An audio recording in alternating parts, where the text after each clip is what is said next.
line. So if he gets that fastball in the zone early, it's going to be a long day for them hitters. All right, Nate, we appreciate it. Good luck tonight. No problem. Thank you. Nate Ackenhausen with us, talking with Tigers. A lot more to come after this timeout on the LSU Sports Radio Network. My husband had a gun. Him and his friends would go shooting. The ammunition, unfortunately, was not stored separately. In a million years, we never thought that Emily could. There's a hole in our family that can never, ever be filled. 63 Americans a day die by gun suicide. With safe gun storage, we can give our loved ones a second chance at life. Learn more at endfamilyfire.org. Brought to you by Brady and the Ad Council.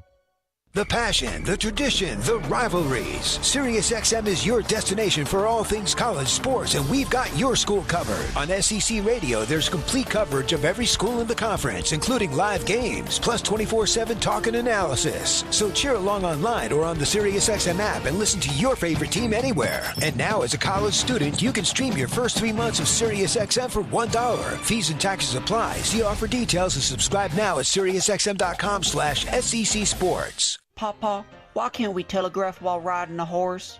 Son, there ain't no one to blame but Jeffro. He was riding old Betsy the Stallion, tip-tapping away at his telegraph, when blam! Ran right into the side of the saloon. Well, if Jeffro can't do it, neither should you. Don't text and drive.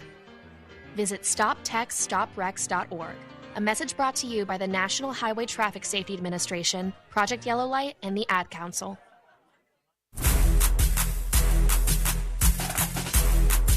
We are back on the Cajun Country Rice On Deck Show with LSU Fighting Tiger baseball on the way. First, time to take a trip around the SEC on the LSU Sports Radio Network. Back inside the broadcast booth, getting ready for Game 2 here on this Saturday night. Samford and LSU. Get both teams doing their pregame stretching, and we'll lead you up to first pitch coming just after 6:30. Time now to go around the SEC. As I mentioned, Hunt Palmer joining us in the booth tonight. Of course, around the SEC, presented by Visit BR.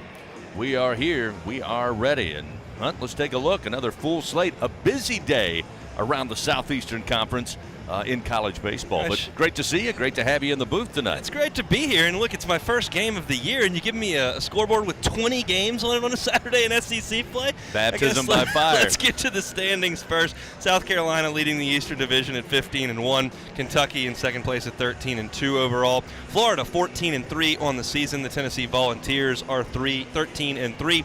Georgia 12-3. Missouri at 11-3, and Vanderbilt bringing up the rear right now at 12-4 over in the SEC East. In the Western Division, Alabama lost their first game of the season last night. They are 15-1. LSU in second place at 13-1. The Ole Miss Rebels at 13-2. Auburn is 12-2. Arkansas 12-2 as well. The Texas A&M Aggies 11-4. And Mississippi State bringing up the cellar in the SEC West at 10-5. Let's get to the scoreboard from today. Games that have gone final in the Southeastern Conference start in Carbondale, Illinois, where Kentucky's playing Southern Illinois on the road. They win today 7-2. South Carolina took care of Bethune-Cookman 8-5. Ole Miss beat Purdue on a walk-off home run by Kemp Alderman in the 10th inning at Swayze Field. 7-6 the final there. Georgia beat Charleston Southern 15-0. Alabama avenged that loss last night to Columbia with a 6-2 win in Game 2 of that series. Tennessee took care of Morehead State 6-0. Mississippi State hit a walk-off home run. Kellum Clark with that one against Lipscomb, who had executed a double steal in the top of the ninth with 2 outs to tie the game. But Mississippi State wins it 4-3. Vanderbilt beat Loyola Marymount 2-0. Texas A&M beat Northern Kentucky 12-1. Games in progress currently. Southeastern Louisiana and Auburn. Southeastern wins that game by the final score of 5-3. Arkansas and Louisiana Tech 5-1. Hogs in the top of the 7th. Florida playing Siena down in Gainesville. That score is 6-0. South Carolina and Bethune-Cookman in the bottom of the 3rd. It is 5-1 South Carolina. Mississippi State and Lipscomb in Game 2 of the doubleheader today. This game is tied at 1 in the top of the 2nd inning. NJIT and Missouri canceled today, and later on in action this evening, Georgia and Charleston Southern, Alabama and Columbia in Game 2 of a doubleheader, Tennessee and Morehead State in Game 2 of a doubleheader. Auburn and Southeastern in Game 2 of a doubleheader, and then you've got LSU and Samford here tonight. That's your look around the SEC. All right, thank you, Hunt. Presented by, once again, Visit Baton Rouge. We're ready. Are you? You passed the test. You can stay for the rest of the game. We're going to continue with more, leading you up to first pitch, Samford and LSU here at the box. A reminder, Our Lady of the Lake, proud to be the championship health partner of LSU. Together, Our Lady of the Lake and LSU, champions for Louisiana. Together, we roar. Learn more at olrmc.com/LSU. We'll continue with more. Up next, we'll take a look at the pitching matchups later. We'll get you the starting lineups. And before that, we'll talk with head coach Jay Johnson as we lead you up to Game 2, Samford and LSU, here on the LSU Sports Radio Network. When it comes to investing in your home's comfort, it's never just one thing. You want to make sure you get an air-conditioned system that's reliable, affordable, energy efficient, backed by a strong warranty, and is installed by a dealer you can trust. That's why people who insist on the best choose Trane. Plus, right now, Trane is offering special financing. So what's not to love? Visit TraneSouth.com to find a local Trane dealer today. It's hard to stop a train. Subject to credit approval. Ask for details. Hey, Baton Rouge, don't go to just settle for boring old frozen pizza for dinner. Head over to Fat Boys Pizza, where size matters. Come check out their large pies that measure 30 inches across, but the number scarcely does it justice. When you see their 30-inch pie, your whole world got smaller, and your idea of pizza got bigger. From delicious pizza choices, chicken wings, garlic knots, and so much more, stop by Fat Boys Pizza, located on Nicholson Drive in Baton Rouge, or visit them online at eatfatboyspizza.com. Hey, Tiger fans 12 and younger, don't miss your chance to be a part of Mike's Kids Club, presented by Shell, the exclusive kids club of LSU Athletics. Join Mike's Kids Club for only $25. Get the official Mike's Kids Club t-shirt, free admission to select LSU athletic events, and much, much more. To learn about upcoming events and to join, please visit LSUMKC.com. The Mike's Kids Club, presented by Shell.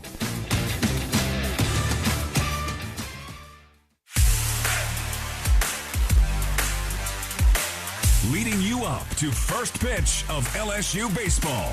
Back with more on the Cajun Country Rice On Deck Show. Time to break down the game's starting pitchers on the LSU Sports Radio Network. Another pleasant night here in the capital city for Game 2. Of course, tomorrow's game, due to some weather coming into the area in the afternoon, maybe mid-morning, we're going to try to get things started at 11 o'clock. So Game 3 tomorrow moved up to 11 a.m. And don't forget, you got to spring forward tonight, so make sure you don't miss the first pitch. That's a message to myself as well as all the listeners out there. Again, have the right equipment to take on any job linked to the land. Visit Sunshine, your hometown John Deere dealer in Louisiana, at sunequip.com. Let's take a look at the starting pitchers in the matchup tonight, Game 2, Samford and LSU. With that, once again, to break it down, here's Hunt Palmer. Hunt? Thank you, Chris. Ty Floyd going to get the baseball for LSU. The junior right-hander is 2-0 on the season, making his fourth start. He has an ERA of 1.54 on the season, 11 2/3 innings pitched, 5 hits, 3 runs, giving up just 2 earned, 2 walks, and 15 strikeouts. Opponents just hitting 128 against Ty. And for visiting Samford, it'll be Brody Westbrooks. Westbrooks is a 6'3", 202-pound junior right-hander. His ERA is just .9 on the season. He's had 3 appearances, just 1 start, 10 innings pitched, 9 hits, 1 run. It was earned, 11 strikeouts and 7 walks. Teams are hitting .243 against him. As far as a scouting report, Westbrooks is going to have a fastball that's in the upper 80s, has a sharp slider that plays more like a cutter, and a little bit of a loopy curveball that he doesn't throw all that often. Basically a fastball slider guy that the Tigers will see from Samford tonight. All right, junior right-hander Ty Floyd on the mound for the Tigers, and as Hunt told you, junior right-hander Brody Westbrooks will toe the rubber for the Samford Bulldogs. Tiger fans, a reminder, all LSU Sports Radio Network broadcasts stream for free at lsusports.net, and you can take us with you wherever you are with the LSU Sports mobile app presented by BASF. You can find the app for free in the iTunes Store and Google Play. The LSU Sports mobile app presented by BASF. We create chemistry. Coming up, we had a chance to visit with Jay Johnson, talked about last night's performance from Paul Skeens and the Tiger offense, and the matchup here in Game 2. It's all coming at you right here on the LSU Sports Radio Network. This is Richard Zuschlaw, CEO of Acadian Ambulance Service. On behalf of all the Acadian employee owners, please be careful while driving. Always use your seatbelt and never text and drive. Are you one of many homeowners who just dreads the winter due to inconsistent home heating? Perhaps you're an HVAC contractor who just wants to offer more reliable, higher efficiency home heating. LuxAir helps keep homes warm while saving money and offers great business building programs for contractors too. Contact your LuxAir dealer to find out more. Or if you're a contractor, visit SolarSupplyLuxAir.com to learn about working with LuxAir. Will Scott Mobile Mini is the global leader in modular offices and storage containers. Keep your products safe and secure with our wide array of vault-like storage containers. Need shelves and lighting for your container? We can help. We have the right container for your industrial, commercial, or residential storage needs. All of our offices are delivered ready to work with customizable furniture options to fit any need. Give us a call at 800-841-7016 or visit our website at www.mobilemini.com. The Tigers are your team, and Super One Foods is your grocery store. They offer super low prices from the moment you walk in their door, starting with the hottest deals on their famous wall of values. You'll get super savings on fresh produce, meat cut fresh daily, and all of your favorite brands throughout the store. Shop Super One Foods online or in store for super low prices on game day and every day. Go Tigers and go Super One Foods. This is Richard Zuslaw, CEO of Acadian Ambulance Service. On behalf of all the Acadian employee owners, please be careful while driving. Always use your seatbelt and never text and drive.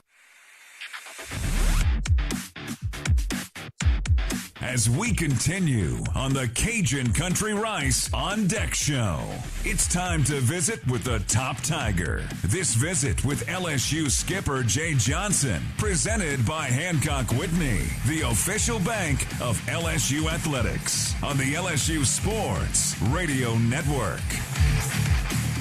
Back here on this Saturday, getting ready for Game 2 as LSU takes on the Samford Bulldogs. Final tune-up before SEC play begins next week. Happy to be joined with head coach Jay Johnson prior to Game 2.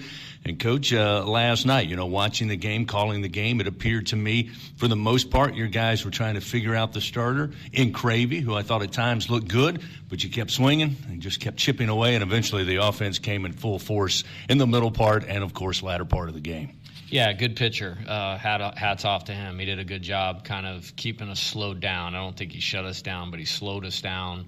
But that's the deal with our offense. If we work at bats and take tough at bats, eventually that second or third time through the order, there's a big inning in there. He was at 100 pitches or over 100 pitches through 5 innings. So good job by our hitters. Allowed us to get into the bullpen, and then we took full advantage once we were in the bullpen. Let's talk about Paul Skeens. Running out of adjectives, actually, Coach, for the broadcast, because he is just sensational, and I've used that 1,000 times already this year. Off to a 4-0 start, again hitting triple digits, and at times really I thought had their batters off balance. Yeah, no doubt. Paul, great performance. He does everything right, mentally, physically, and he's got a ton of talent. So excited to just keep giving him the ball every Friday and let him be himself. Wanted to ask you about an update on Gavin Dugas. Again, he started the game, and I know in the first at bat he had called for time, and he was granted that time, and then he was taken out. His status, and again, I think there was some issue with his eye, or it appeared that from watching things down on the field. Yeah, his contact lens just created an irritation in his eye, and it kind of flared up, and he couldn't see the ball. Like, it was very uncharacteristic of him just to let that strike 3 fastball go by and the 2-2 count. And then once we tried to go back out in the field, he couldn't see, so we had to get him out of the game. Let's talk about tonight in Game 2. You got Ty Floyd, and Ty this season in his previous appearances has been really sharp. We knew with Ty he's got a very commanding fastball, but I know the work in the offseason was to try to get some breaking pitches, off-speed pitches, to keep hitters honest. How has that progressed so far this season? Yeah, it's been great. I think he's had every outing's been a quality outing, and his ability to mix has been a big part of his success, and did it terrifically last weekend, and he's really tough to deal with now with 3 and 4 pitches going for a strike. I know you mentioned it following the broadcast last night with Bill Franquez, Jared Jones, who had 2 two-run blasts in the game. Again, you know what he's capable of, where his ceiling we have not yet reached, but you said the guy did some work during this week leading up to the series. Yeah, for sure. He's a really mature young man. We had a meeting on Monday and just kind of outlined cleaning up his approach and went to work on it all week. Small little mechanical change. But the thing about Jared is he's a baseball guy. Like, he just lives here at the field, kind of like an Alex Bregman type where his life's built around baseball. And I like to see that when guys put that type of effort in, they get rewarded. And when you have talent, sometimes it happens fast, and that's what happened last night for Jared. Sounds like a guy that I know pretty well, sitting across from him at the moment. Coach, best of luck here in Game 2. Get after him. Awesome. Thanks, Chris. And Coach Jay Johnson, everybody. We'll take a timeout. Coming up, the starting lineups and first pitch, Game 2, Samford and your Tigers here on the LSU Sports Radio Network. Adopt US Kids presents What to Expect When You're Expecting a Teenager. Learning the lingo. Jelly. Jelly adjective. Jelly is a shorter, better way to say jealous. As in, Chloe, I am like so jelly of your unicorn phone case. You don't have to speak teen to be a perfect parent. Thousands of teens in foster care will love you just the same. Visit adoptuskids.org. Brought to you by the U.S. Department of Health and Human Services, Adopt US Kids, and the Ad Council. We always picture the SEC student athlete for their speed, their vertical, their agility. But it's time we picture them for more. For their campus voice, their community outreach, and for the simple fact that 20 years later, they're still someone's pride and joy. More than students, more than athletes.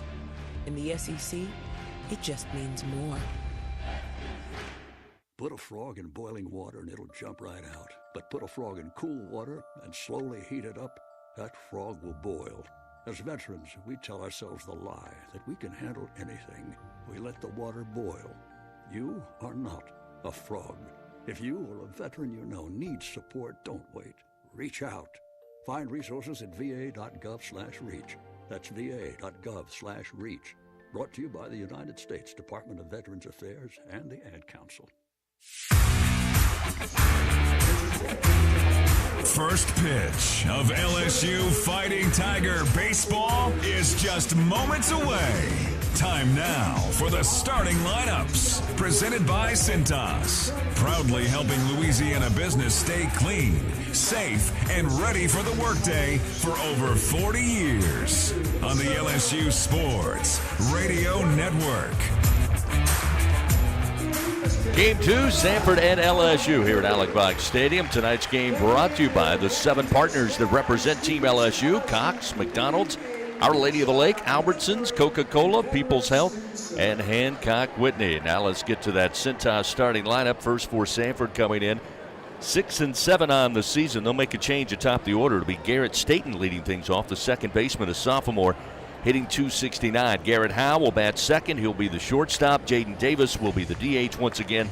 He'll bat in the third slot. Stephen Klein will be the cleanup hitter, the first baseman, a senior, with a .302 average. It'll be Lucas Steele batting fifth, playing in left field. Andrew Bennett gets the start tonight in right. He'll bat sixth. Blake Bortak gets the start. He'll play in center field, bat seventh. Joseph Salvo will be behind the plate, starting for the first time this weekend. He'll bat eighth, and Parker McDonald, who came into the game late in the sixth inning at third base, will get the start tonight.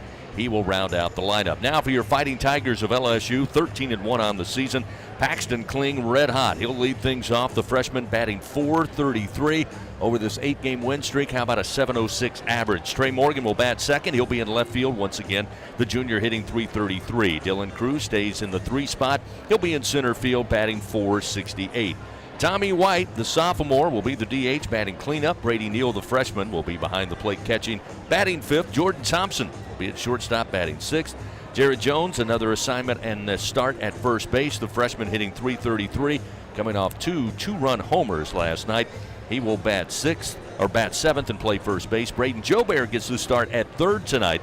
He'll bat eighth, and Ben DePolt, moving from third last night, he'll start at second base tonight for Gavin Dugas, and DePolt, the junior, batting .167. That's a look at the Cintas starting lineup as we get ready for first pitch, game 2 of this series. A reminder, StubHub, the easiest way to experience every Tiger game. Check the virtual view, score your seats, and get your tickets delivered instantly. StubHub, the official ticket marketplace of LSU Athletics. StubHub, be there. We'll be back for the first pitch. Game 2, Samford and LSU coming at you right after this on the LSU Sports Radio Network.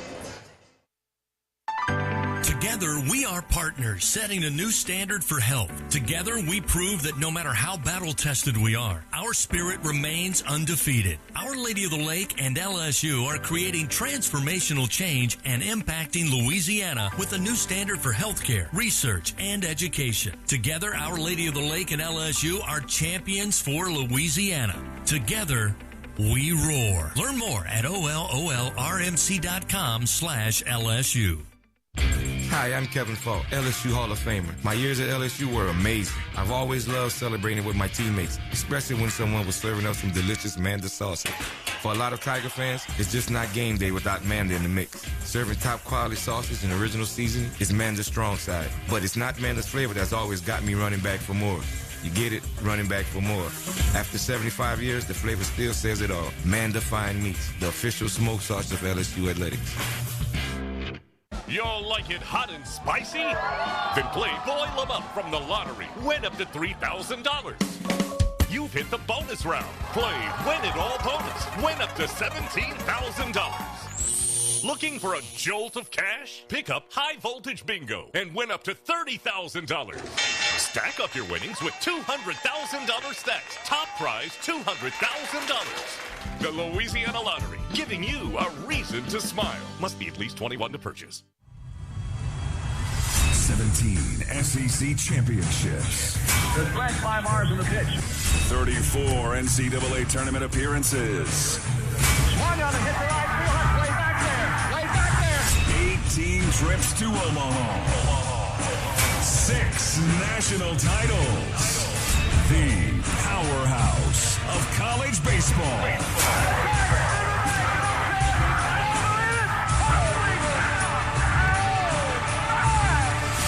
This is LSU Fighting Tiger Baseball.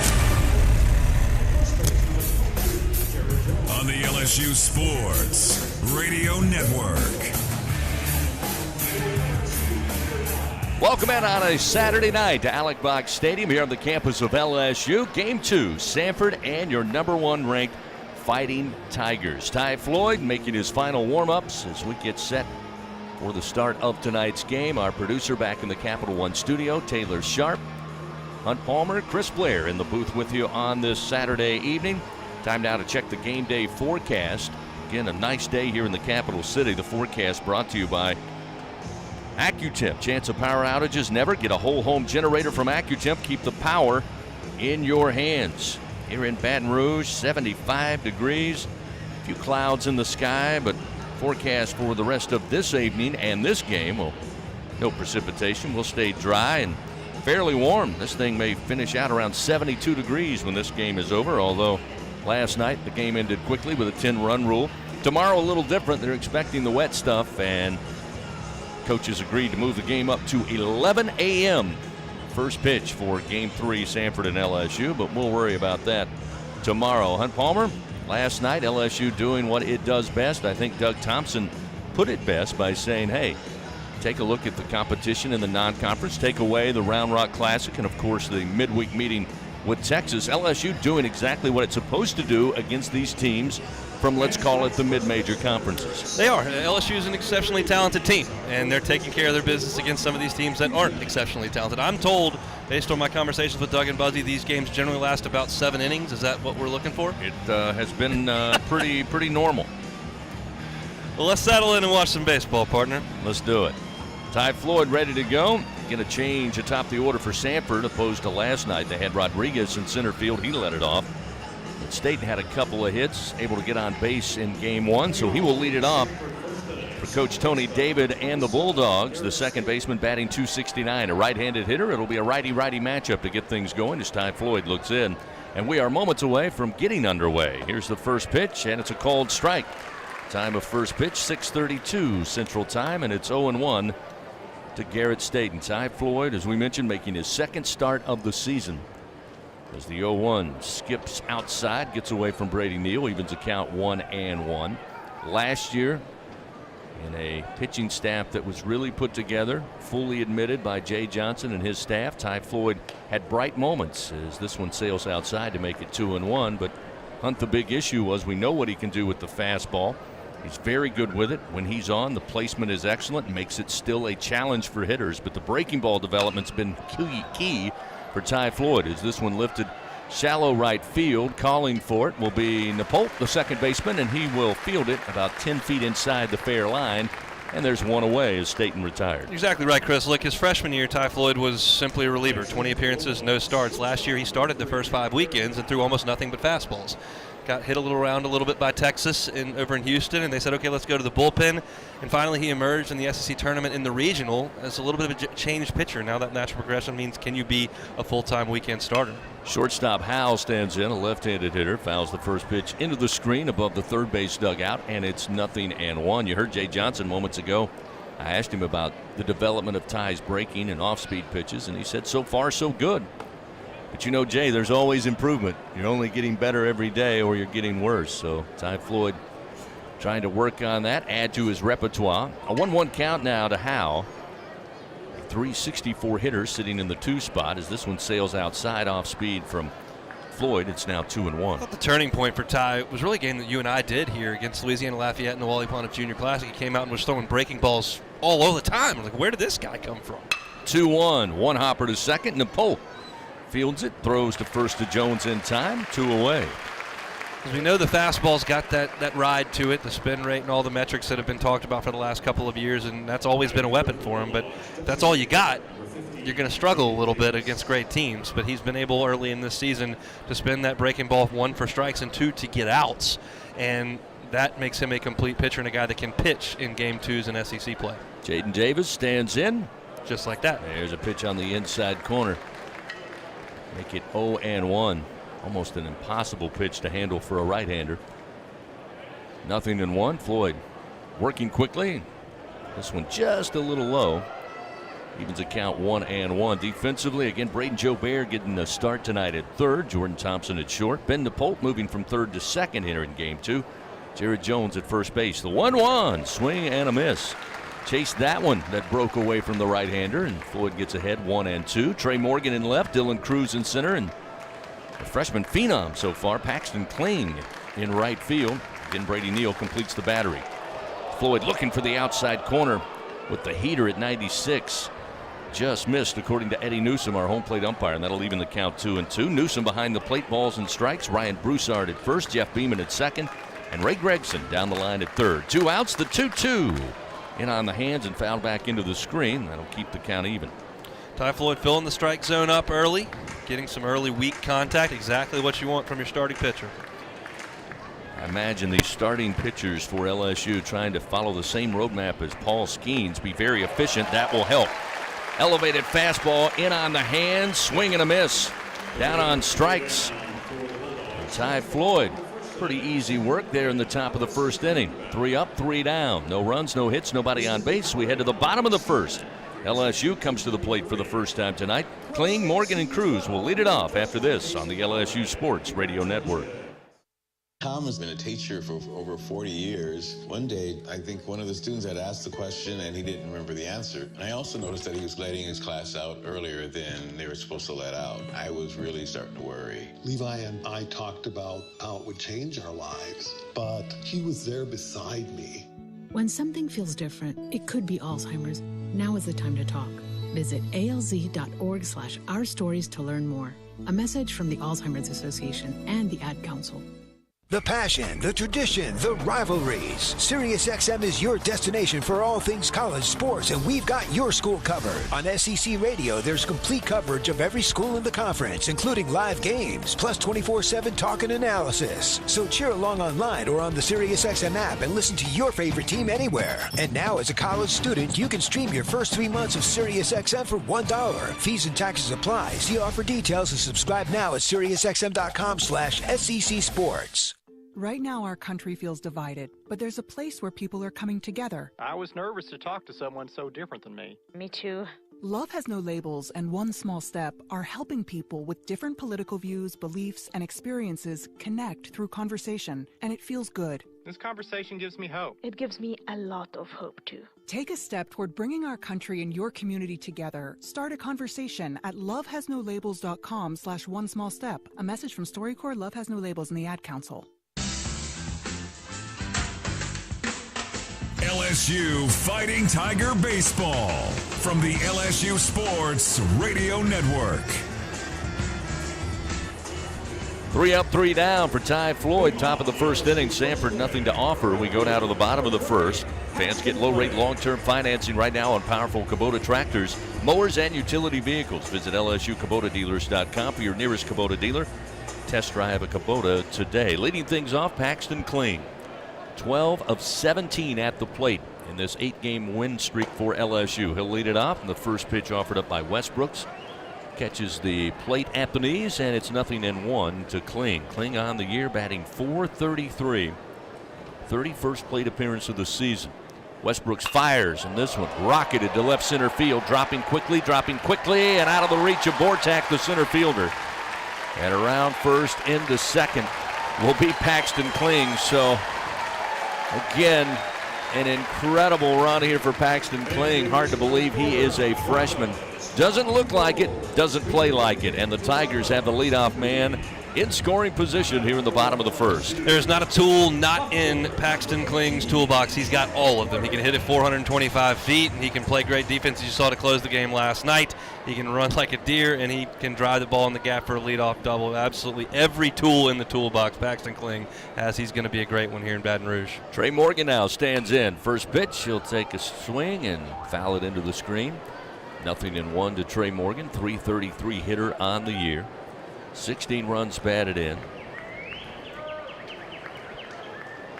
Of course, earlier this season, goes for the cycle in natural order.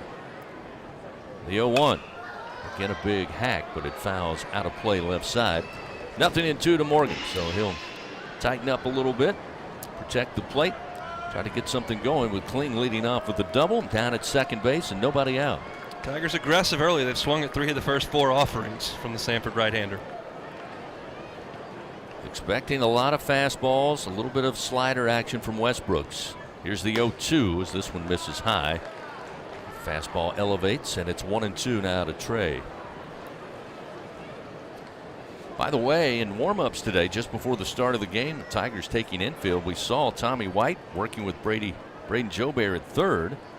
First the 1-2, and this sails outside, evens a count to Morgan 2-2, and this time he was fielding ground balls, Hunt, and we took note the fact he was throwing to first, which means maybe he's getting closer after having that dislocated shoulder to getting back in the field, and that will create, again, an interesting but good problem for Jay Johnson as far as the lineup on the field and at the plate. Here's a little bloop fly to left center, but getting a good jump on it is Lucas Steele. He's able to get over there from left field, make the play for out number 1 as I would just kind of reach out there and get the bat on it. Pops it up to shallow left. 1 away. Now we'll see Dylan Cruz. Sure will, and you mentioned White there, and we watched him in infield warm-ups, looking to throw 75-80%. It's better than the no throwing he was doing over the last week and a half or so. So not sure what the timetable would be for him to get back, but he's progressing in the right direction. Cruz batting .468. Westbrooks fires. He jumps on this one mile high, deep to right field. Going back, Bennett runs out of room. This baby's out of here. Dylan Cruz with a 2-run bomb, and it's 2-0 LSU here in the bottom of the first inning. Cruz with his 4th home run of the year. Give him RBI 20 and 21. He's a special hitter. Got that ball out over the plate, and Dylan doesn't try to pull everything because he's got plenty of power the other way. We've seen it for 3 years, and he got that ball up and out over the plate. Just drove it into the seats in right field. 2-0 Tigers early. Second home run given up by Westbrooks on the season. Again, this is on the year his 2nd start, 4th appearance overall, but we'll see many hitters the rest of this season like Dylan Cruz. Speaking of, here's Tommy White, another one you won't see often. This one lifted towards the gap, and this one comes off the wall. Karams giving chase is Bortak, and White cruises on into second base. Second double of the inning for the Tigers as Tommy White just a few feet away from putting that one over the fence. And the Tigers now again with one out, have White down at second base, and they are jumping on Brody Westbrook's early and often here in the bottom of the first. Very, very clear LSU is going to be aggressive against Brody Westbrooks. They think he throws a lot of strikes. He hasn't walked a lot of guys in the last couple of outings, and now he's throwing strikes early in counts, and LSU is not missing them. Absolute missiles off the bats of Kling, Cruz, and White. He'll face Brady Neal, and he'll hit him in the shoulder. First offering catches him right on the right shoulder blade. And looks to be in a little bit of pain, a little upset, but Neal will walk down to first base. So now Westbrooks, to say he's in a little trouble here early is an understatement, as LSU already leading 2-0. Now runners first and second, nobody out. We'll see Jordan Thompson is, for a moment, they're going to bring the training crew out and take a look at Brady Neal. Again, that's looking at the replay there, that caught him kind of on the side in the rib area. That was very likely uncomfortable at the very least. He did not catch him where there's any meat at all, just all ribs. And Brady was tough and walked it out, but Jay wanted to chat with him a little bit. He'll stick in the game. So he will stay at first base, and we'll see Thompson. Neal's probably thinking, you threw all the other guys fastballs right down the middle in the first pitch. Go on now. Thompson last night, a couple of hard hit balls, but went 0 for 3. There's a breaking ball for a strike. Make it 0-1. Jordan batting .318 on the year.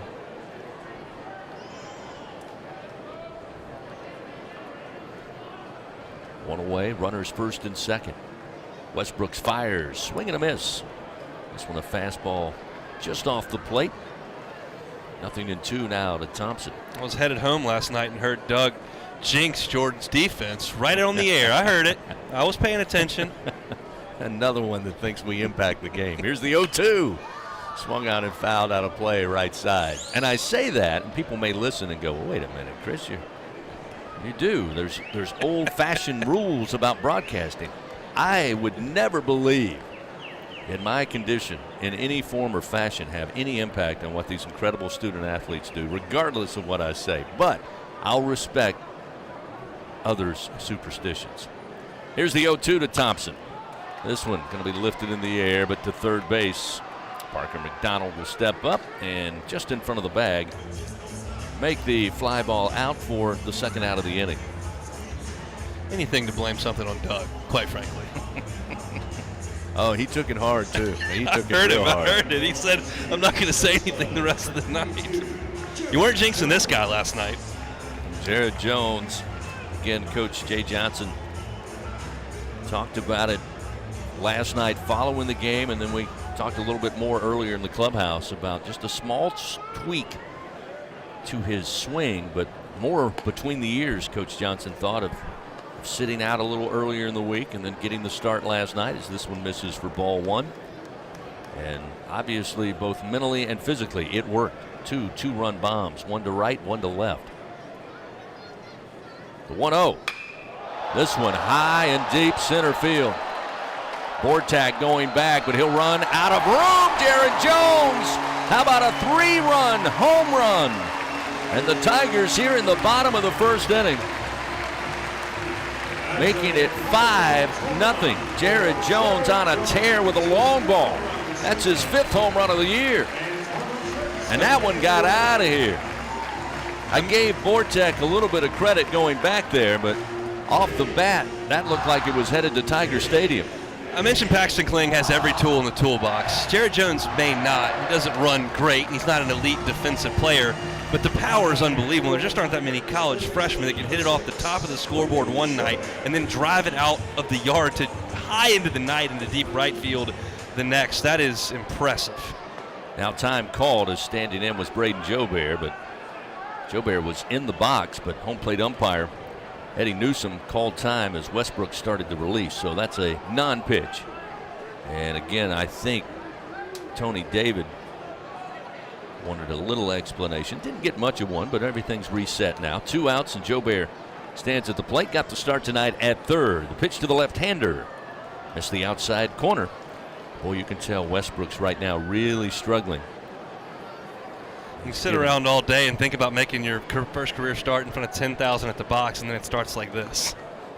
Swing and a miss. Evens a count 1-1 to Joe Bear. It was a majestic blast by Jared Jones. 2 outs, the 1-1. Breaking ball drops inside on the inside corner. It's 1-2. Joe Bear with 37 plate appearances on the year. Has 3 home runs, a triple, and 2 doubles. Knocks this one line drive just left of second base, right over the head of Westbrooks, who dropped to the deck, but it was Garrett Howe who made the play for out number 3. But the Tigers, boy, they get after it early. 5 runs on 4 hits. Ball flying out of the park here on this Saturday night. We head to the top of the second. LSU 5, Samford nothing on the LSU Sports Radio Network. Albertsons is making shopping and saving easier than ever. Just For You deals is now Albertsons For You. It's everything you love about Just For You with all new perks. Get rewarded for just being you, including personalized deals, a free item every month, and even a treat on your birthday. With Albertsons For You, you earn points every time you shop and redeem them for discounts on groceries and more. Brand new Albertsons For You members receive $5 off their next $25 or more purchase just for signing up. Download the Albertsons app or simply update your existing mobile app to see your all new, all awesome perks. Albertsons, fresh foods, local flavors. Excuse me, do you know the average time of one full inning at an LSU baseball game? 10 minutes. Half an hour? I think 45 minutes. Actually, one inning in baseball lasts about 20 minutes. Any idea how long it takes to complete a mortgage application? I'm going to go with an hour and a half. I think it's about 2 hours. Probably a couple days. Actually, at Assurance Financial, you can apply for a mortgage in less time than one inning. Wow. Find out more. Visit them at AssuranceMortgage.com. That's AssuranceMortgage.com. Equal housing opportunity. NMLS number 70876. It takes true grit to wake up every morning dedicated to a higher standard of work. At H&E Equipment Services, we're leveraging our national fleet of equipment with a local approach, working closely with customers to understand their needs and provide them reliability, fair prices, and the support of a first-class service team. We're an equipment company, run by equipment people. Where others stop, we continue. H&E Equipment Services, the higher standard in equipment rentals, sales, parts, and service. The roar of LSU Fighting Tiger Baseball on the LSU Sports Radio Network. Top of the second inning, Samford comes to the plate. Trailing 5-0. Long ball in effect here for LSU in the bottom of the first inning. Here's a big swipe off the bat of Klein. Cruz having to go back near the track, on the track, and makes the grab just left of the batter's eye. You know, we talk about what Dylan Cruz does at the plate, and maybe not enough of his speed. Don't talk a lot about it. Didn't last year as far as stolen bases were concerned. It really wasn't a part of the arsenal for LSU, but out in the field, he covers a ton of real estate, and he shows it there with a big play. 1 out here in the top of the second. Lucas Steele, the left fielder, takes the first pitch from Floyd down in the dirt, and it's 1 ball, no strikes. That ball was hit off the left-hander Lucas Steele's bat, or that was off the bat of Stephen Klein, and it was slicing towards left center field. There's one on the inside corner, nicely done by Floyd to even it up with a breaking ball, 1-1. And Cruz had to turn his back and go back the other way towards left field while the wind was pushing. It made the play look easy. That was not an easy play. This one missing low and inside from Floyd. Fastball off the mark. 2 balls and 1 strike. Again, like to welcome in all of the listeners up in North Louisiana tonight.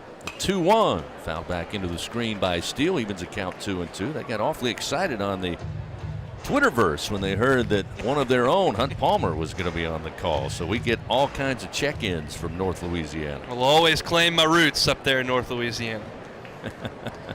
Here's a 2-2 from Floyd. Watch out.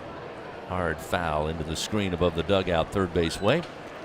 Still 2-2. Folks listening on KWKH 1130 The Tiger, or on the app, obviously. 1 away. Here's the 2-2 from Floyd. Called strike 3 at the knees, inside corner. 96 on the gun. Floyd records his second strikeout, brought to you by Super One Foods, and that one was a nasty sequence from Ty Floyd. That's just a knee buckler right there on the black at the knees, 97 miles an hour. There's not much you can do with that. And it's a great pitch there by Floyd. Andrew Bennett, the junior, batting 188. A right-hander stands in. Floyd ready to go. Misses with the first offering. 1-0 off speed.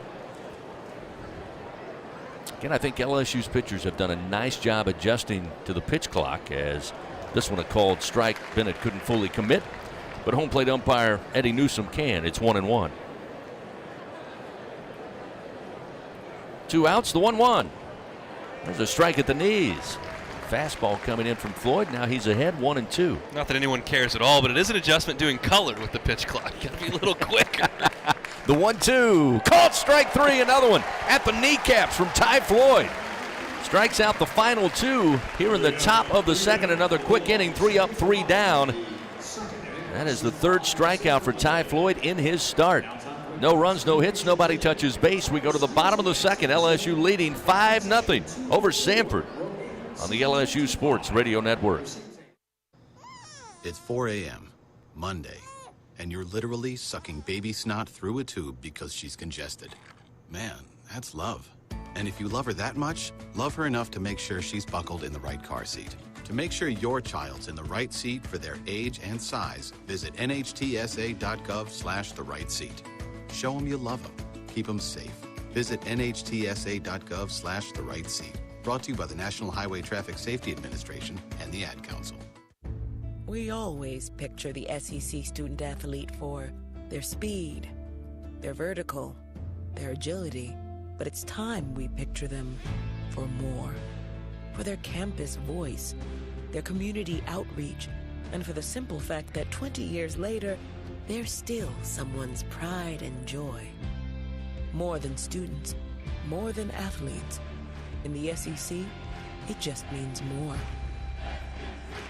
When you went car shopping, you meant business. You aced vehicle history searches and test drives. You out-salesmaned the salesman. Now you've got your wheels. If you manage that, you can get your retirement plan on track. Visiting aceyourretirement.org can help. With 401k tips and smart savings strategies, you'll have the info you need to get more for your future. Go to aceyourretirement.org, because when it comes to speeding past financial challenges, you're an ace. Brought to you by AARP and the Ad Council. LSU Fighting Tiger Baseball from the LSU Sports Radio Network. Ben DePault will lead it off for the Tigers as we move to the bottom of the second inning. LSU leading 5-0 over Samford. First delivery from Westbrooks to DePault. Low for ball 1. 1-0. Keeping score at home. That Cruz home run, 366 feet off the bat. Here's a ground ball by Napolt. Sliding over to his left is Staten. He'll come up firing to first in time. Napolt retired on the 4-3, and there is one away. 2 home runs by the Tigers. 2-run blast by Cruz, then a 3-run bomb straight away, just right of the batter's eye in center field. Cruz 366 feet. Jared Jones, it went 422 feet to the pine tree. 422 the other way, and the apex was way up there. It's a hanging breaking ball. I just saw the replay. It's just impressive. Kling back to the top of the order. Shows bunt. Can't get a bat on it, and it's 0-1 with a strike from Westbrooks. Kling led off with a double to get things started early for LSU. Came around to score the first run of the game. And that Cruz home run to the diamond deck. 1 ball, 1 strike now to Kling. Westbrooks winds and delivers. Breaking ball in for a strike. Gets ahead, 1 ball, 2 strikes. And here at the box, of course, one of the larger ballparks, certainly to center field than many in the SEC. 1-2. Kling launches one to center field. Bortak, though, getting over there, able to get under it. Sharply hit, but fielded by the Bulldog center fielder. There are 2 outs here in the bottom of the second inning. I mentioned the dimensions of the ballpark just simply because, I mean, you take Jared Jones. I mean, it's almost as if every time he hits a home run, can TrackMan keep up with it? Doesn't matter if it's the box or in the bandbox up in Knoxville or Lexington. They're flying out of here. It'll be Trey Morgan now standing in. Flied out to left field. Kind of not a check swing, but a 3/4 swing that lifted into shallow left center. First pitch, a strike from Westbrooks. So Westbrooks now trying to bear down a little bit. Got 2 quick outs. Here's the 0-1 to Morgan. A bouncer up the middle. Gets by Westbrook going to be fielded by Howe, who kind of flipped it from glove to throwing hand and makes the throw in time to first for out number 3. So the Tigers go quickly 1-2-3 here in the bottom of the second. They still lead 5-0. Samford comes to the plate for the top of the third after this on the LSU Sports Radio Network. When you open a crisp, cold Bud Light, you know game day is here. Touchdown! You owe me $5. We mean every sound. Enjoy responsibly. 2022 Anheuser-Busch Bud Light Beer, St. Louis, Missouri. It's good to be able to make a change, to never feel stuck. That's why at Cox, we're making a change too. Now Cox Internet plans are flexible, so you can choose to just go with Internet, add TV tomorrow, or home automation down the line. It's easier than ever to get just what you want and nothing you don't. Flexible plans from Cox. Change anytime. No commitments, no penalties. See for yourself at cox.com/internet. Additional services can be added at then current regular rates. All services subject to residential customer service agreement and acceptable use policy. Restrictions apply. You'll like it hot and spicy? Then play Boil 'em Up from the lottery. Win up to $3,000. You've hit the bonus round. Play Win It All bonus. Win up to $17,000. Looking for a jolt of cash? Pick up High Voltage Bingo and win up to $30,000.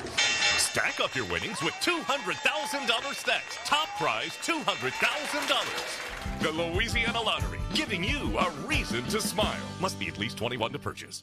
When you open a crisp, cold Bud Light, you know game day is here. Touchdown! You owe me $5. We mean every sound.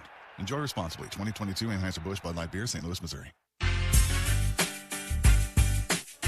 The roar of LSU fighting Tiger baseball on the LSU Sports Radio Network. Blake Bortak will lead it off for the Bulldogs, top of the third inning, and tries to get a late bunt down, but fouls it towards the first base dugout, and it's quickly 0-1 as Ty Floyd continuing his start here on this Saturday night. This inning brought to you by AccuTemp Services. Don't let AC or heater outages keep you on the bench this year. Text home run to 31996. Get your Tiger tune-up now from AccuTemp.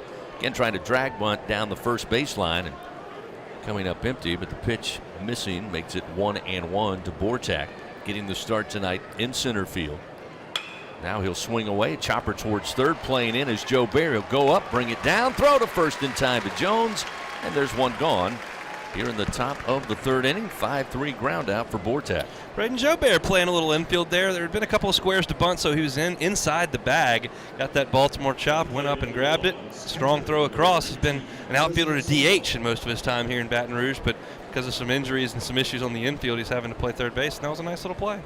Joseph Salvo stands in. He'll bat for the first time this weekend. First pitch missing low from Floyd. It's 1-0.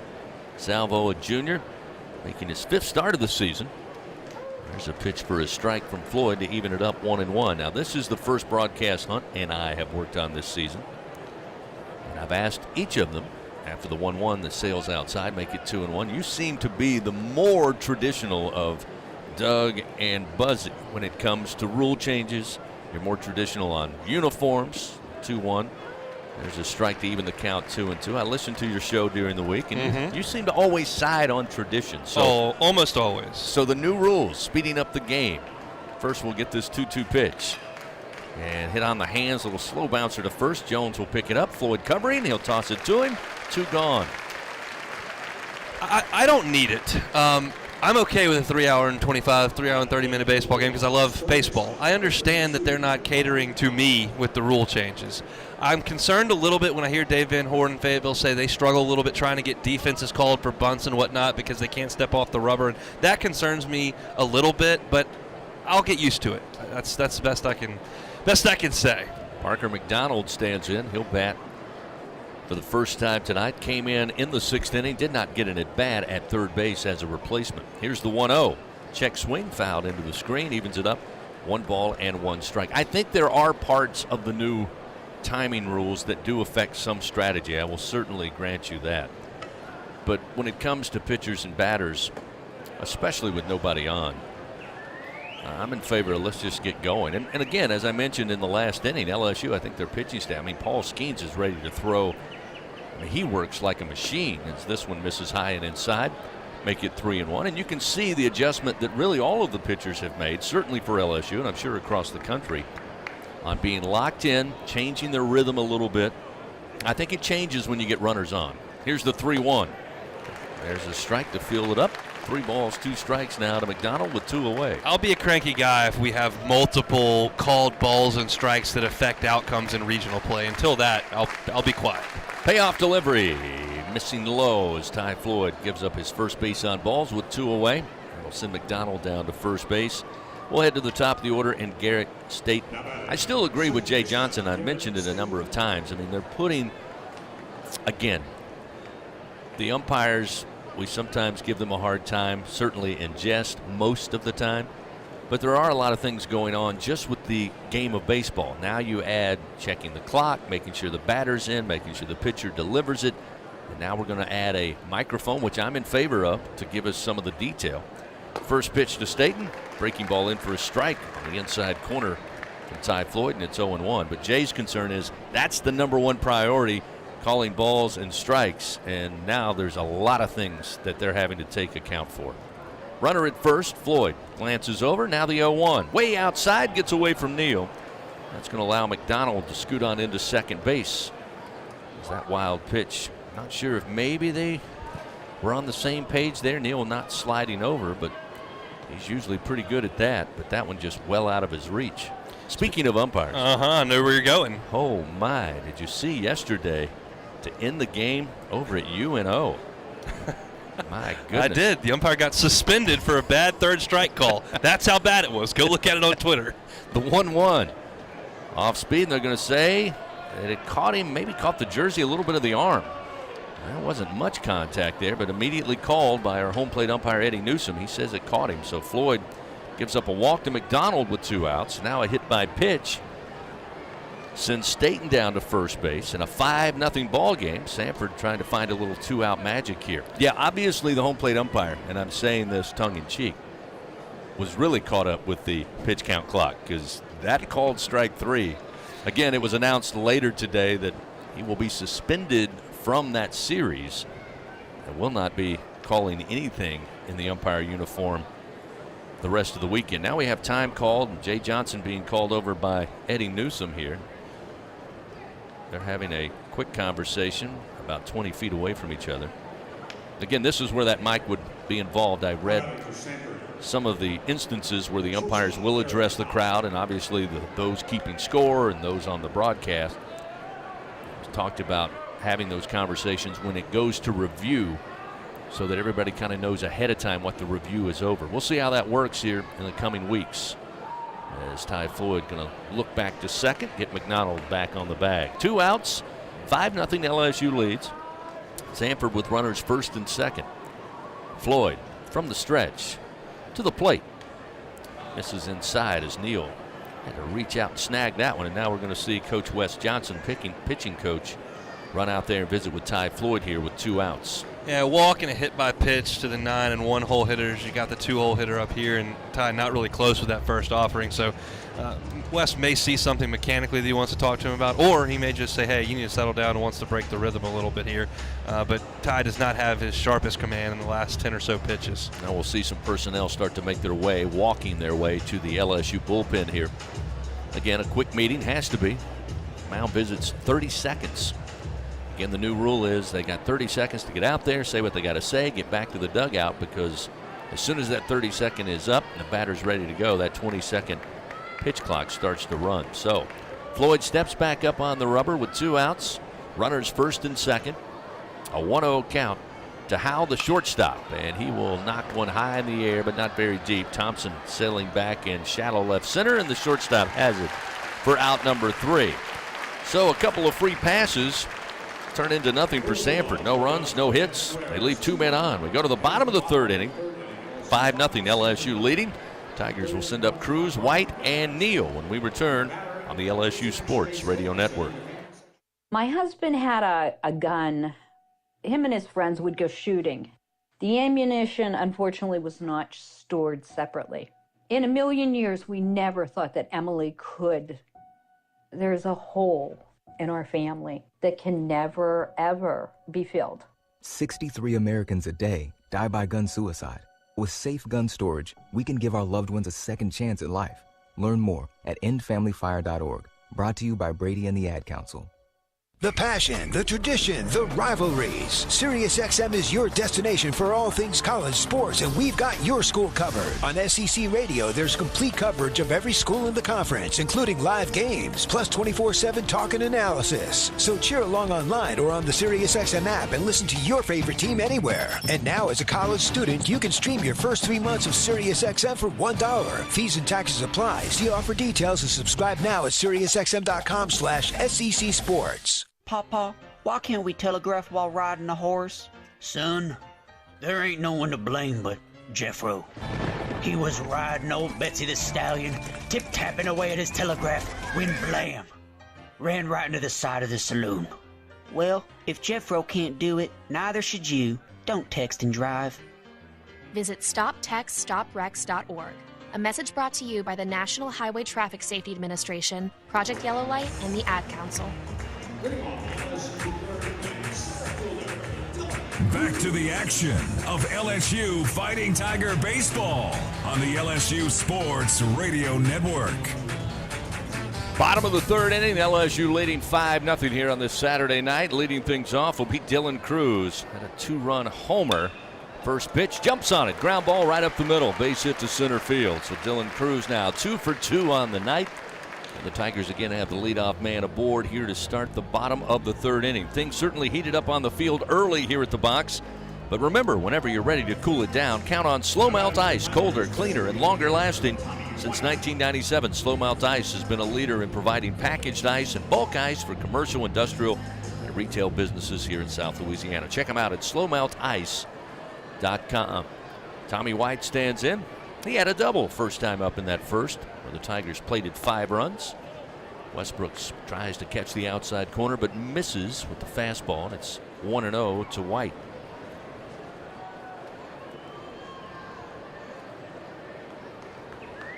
Cruz, 3-step leadoff first. The 1-0, big swing, but fouls it back into the backstop.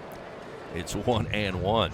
Tommy coming out of the cleats that time, going after that one. Yeah, Cruz there first, White at the plate, and they're two of the guys that are why this team was preseason number 1. And Chris, I can't recall a year since 2009 that had so much preseason buzz prior to a baseball season. And this crowd is an indication of that. 1-1, going to hit Tommy White. That one inside, catches Tommy again, maybe on the back of the arm, maybe near the ribs again, as that one kind of got him twice, it looked like, from up here. But he'll head down to first. Now runners first and second. Westbrooks again digging a hole here with nobody out in the bottom of the third. One up towards the shoulder, maybe top of the arm. Tommy White's not thrilled about it. But on the crowd, I've been to plenty of Week 4 non-conference games that LSU's supposed to win 15-3, and they don't usually look like this. There's standing room down both lines. I mean, there are 9,000 people here tonight, and that's just not normal for a non-conference game against Samford. This is a town that is on fire for its baseball team right now, and for good reason. And they're putting on a show just about every time they come out. There's no doubt about it. There'll be a lot of purple and gold if they can get those tickets in Bryan College Station next weekend. And boy, oh boy, when Arkansas comes to town, this place will be lit. Here's a ground ball off the bat of Brady Neal. It ricocheted off of first baseman Stephen Klein's glove. He was able to recover quickly, pick it up, covering at first, Westbrooks. And they record the out. Runners, though, advance to second and third. I think Klein was looking towards second base to maybe try to get the force out on Tommy White. And then when he bobbled it, obviously had to go to first. Good job by the pitcher. Get over and cover. Westbrooks was in position. And they do get 1 out, but 2 runners in scoring position here for the Tigers. Now you have Jordan Thompson again. Tough luck here of late. They expect bunt. He does not show it. And the breaking ball apparently misses from Westbrooks, and it's 1-0. Everybody came crashing into the infield grass. Jordan, though, kept the swing going, just stayed away. 1-0. Another breaking ball this time. Drops in at the knees. Evens a count 1-1. I mentioned that Arkansas series coming up on March 24th. My goodness, we'll be able to shoehorn anybody in this place. The 1-1. Swing and a miss. Falls behind in the count 1-2. Really a great home schedule when you take a look at the matchups with the hype that you refer to. Arkansas coming in The next weekend for Tennessee, they'll get over 30,000 total for 3 days. I'm sure of it. 1-2 off the end of the bat, fouled out of play right side. It's going to be great weekends here at the box as the season goes along. Always is in SEC play. But I was at a 1-year-old birthday party today, just an absolute blast of a time, and everybody was talking about the Tennessee weekend at that party. The 1-2 fastball. Westbrook's up in the zone, swing and a miss. Thompson down on strikes, and that's the second out of the inning. So LSU now, no stranger to 2-out rallies. They've got runners second and third with 2 outs, and Westbrook's now, his gift for striking out Jordan Thompson is to face Jared Jones, who went 422 feet just right of the batter's eye last time for a 3-run homer, his 5th round tripper of the year. See how Westbrooks approaches this one. First pitch. Fastball at 91, misses low, 1-0. Jordan Thompson will be kicking himself for that at bat. Had an opportunity to drive in a run, get a runner home from third base with less than 2 outs. Chased a high fastball there. Didn't catch up to it. Cruz at third, White at second. The pitch to Jones at the plate. A called strike at the knees to even it up. Another fastball. Trying to stay low in the zone here, but it's 1-1. Back-to-back heaters to Jared Jones. See Westbrook's 1-1 delivery. Off speed. Jones jumps on it, but a foul down the third base line. And Jared now behind in the count 1-2. Westbrook's got away with one there. That was a hanging breaking ball that just spun and stayed on the inner half of the plate. But Jared Jones couldn't wait back on it and got out there a little bit early, got the bat head out in front too far and hooked it foul. 2 outs. LSU leading 5-0. Runner second and third here. Prime opportunity. Westbrook's the 1-2. Hit high in the air to center field. Bortak, though, looks like he can make a play as he trails back now to the track, to the wall, and it's gone! It carries over the fence just right at the batter's eye. Another 3-run bomb. Last night, 2 2-run bombs.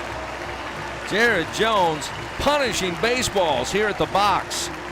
6th home run of the year, and that will make it 8-0 Tigers. This kid is special. That ball was a mile in the air. What was the apex on the first one? 121. That may be higher, and the wind is blowing a little bit out towards center, but the center fielder, Bortak, kept drifting. The ball wouldn't come down. It sailed out probably 420 feet to center field. That's just an amazing amount of power for a young hitter, to be able to get it up that high and that far.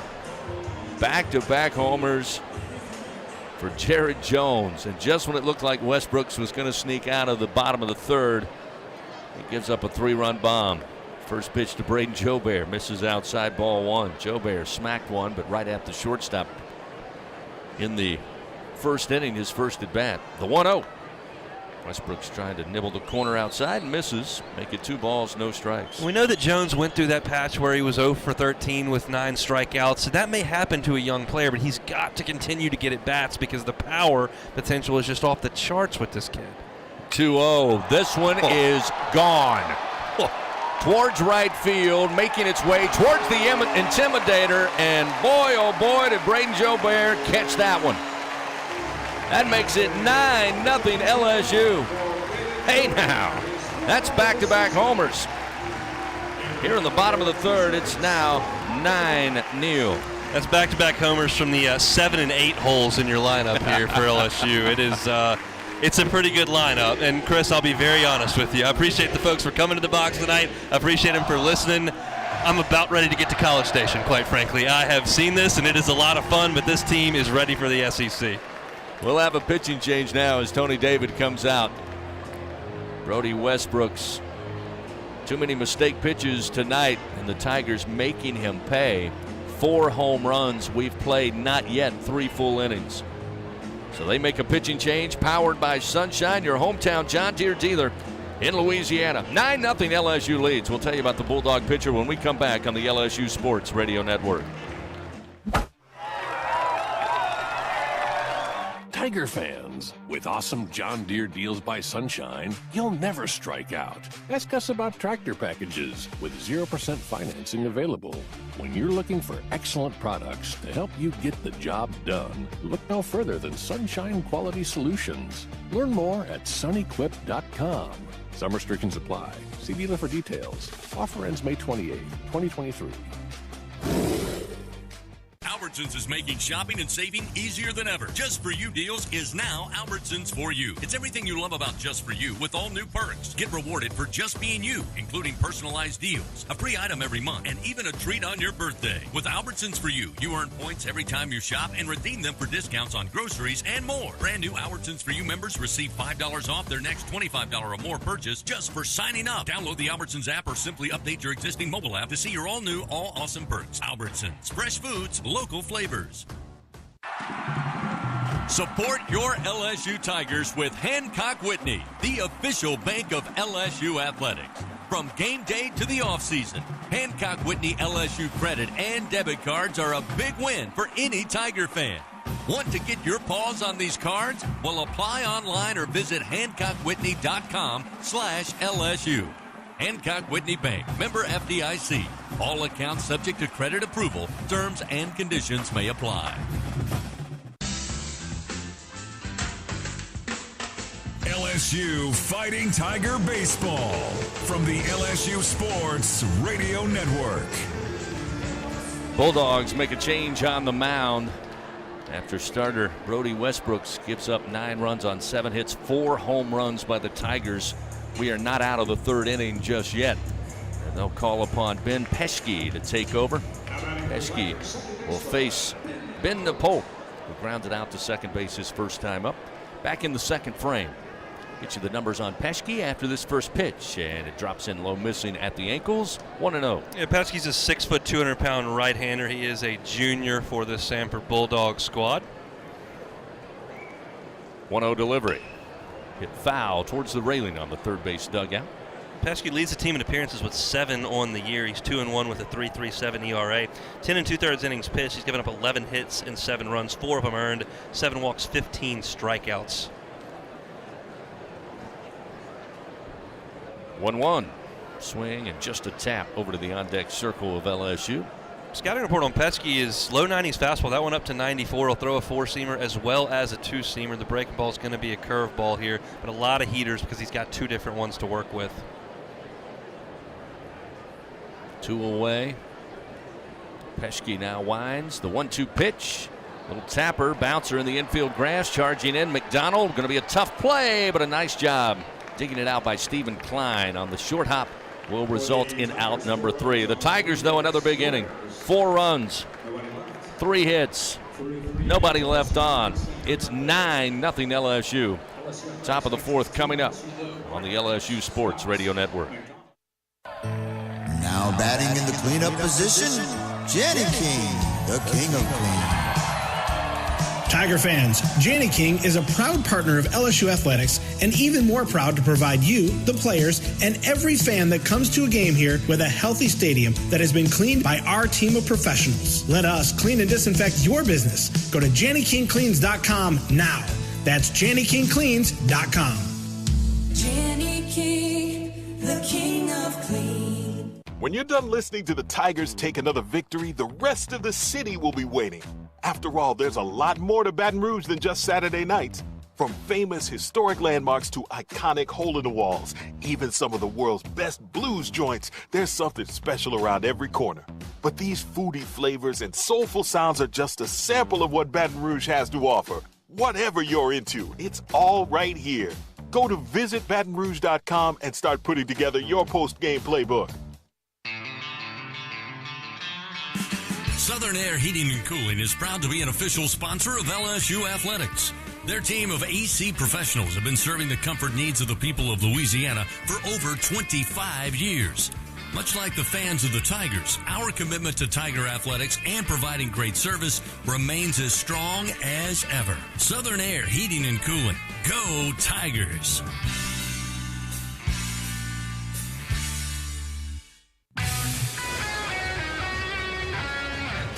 The powerhouse of college baseball on the LSU Sports Radio Network. Top of the 4th inning. Jaden Davis, the DH for Samford, stands in. Ty Floyd delivers a first pitch called strike, and it's 0-1. Floyd tonight, 3 innings of work. 3 strikeouts, 1 base on ball. Here's the 0-1. Missing outside. 1 ball and 1 strike. Ty Floyd. Tell you what, you have an inning like you do in the first, Inning like you do in the third. Ty's got to stay warm there as LSU. 9 runs on 7 hits. This one hit foul out of play down the line in right.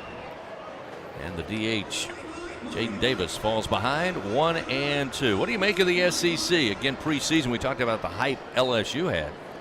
Unanimous number 1. Here's the 1-2. Another foul sent down the line in right towards the seats.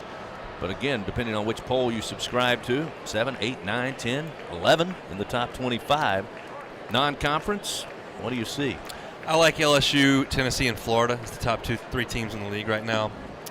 Tennessee has the best rotation in the league. Florida's is excellent, and they hit like crazy. They've got some bullpen issues there. Curious to see what Alabama's made of, because the record is gaudy. The competition is not, but they go to Gainesville next week, so we'll find out in a hurry. 2-2 misses low to Davis, and that'll fill the count now.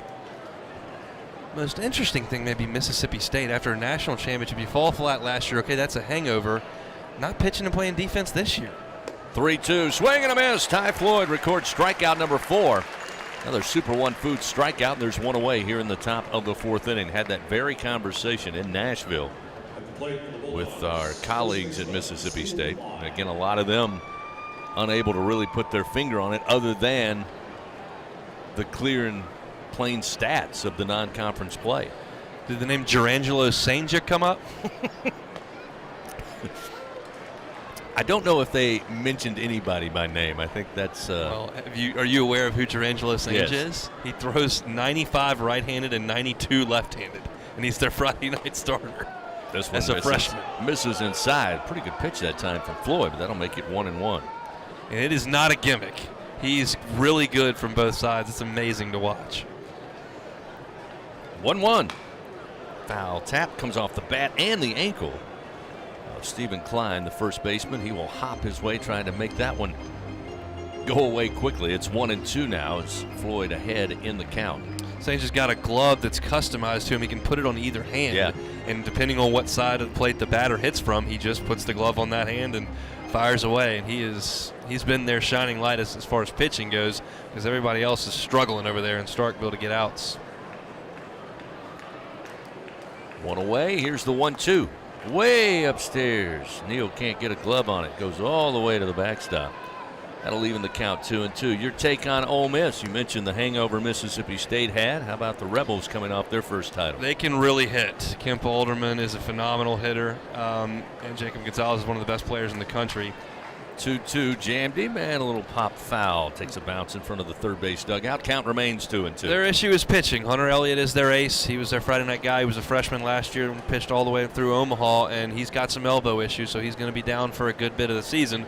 How well he can come back, if and when he does, will probably determine their postseason fate, but they can swing the bats in Oxford.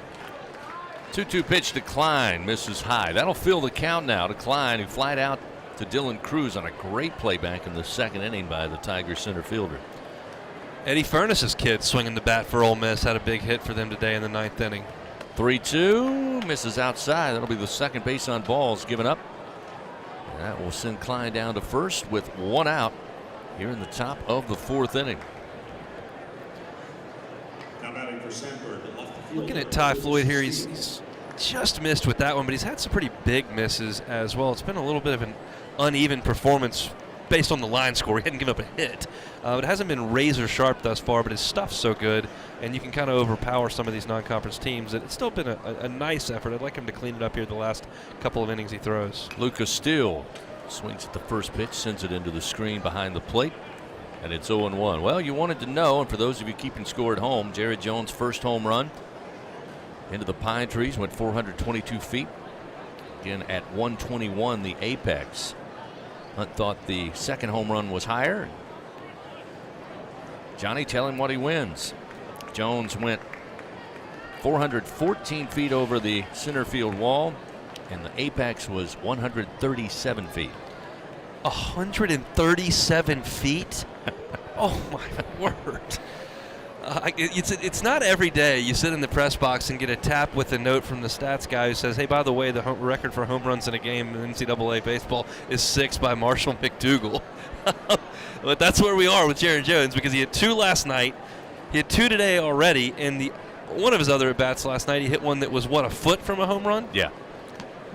Unbelievable. Maybe. I mean, again, it looked out of here from us. Now there's a throw over to first. Klein got back, but banged up a little bit. Took him some time to get to his feet, but he'll stay out there. 1-1 the count to Steele. The pitch.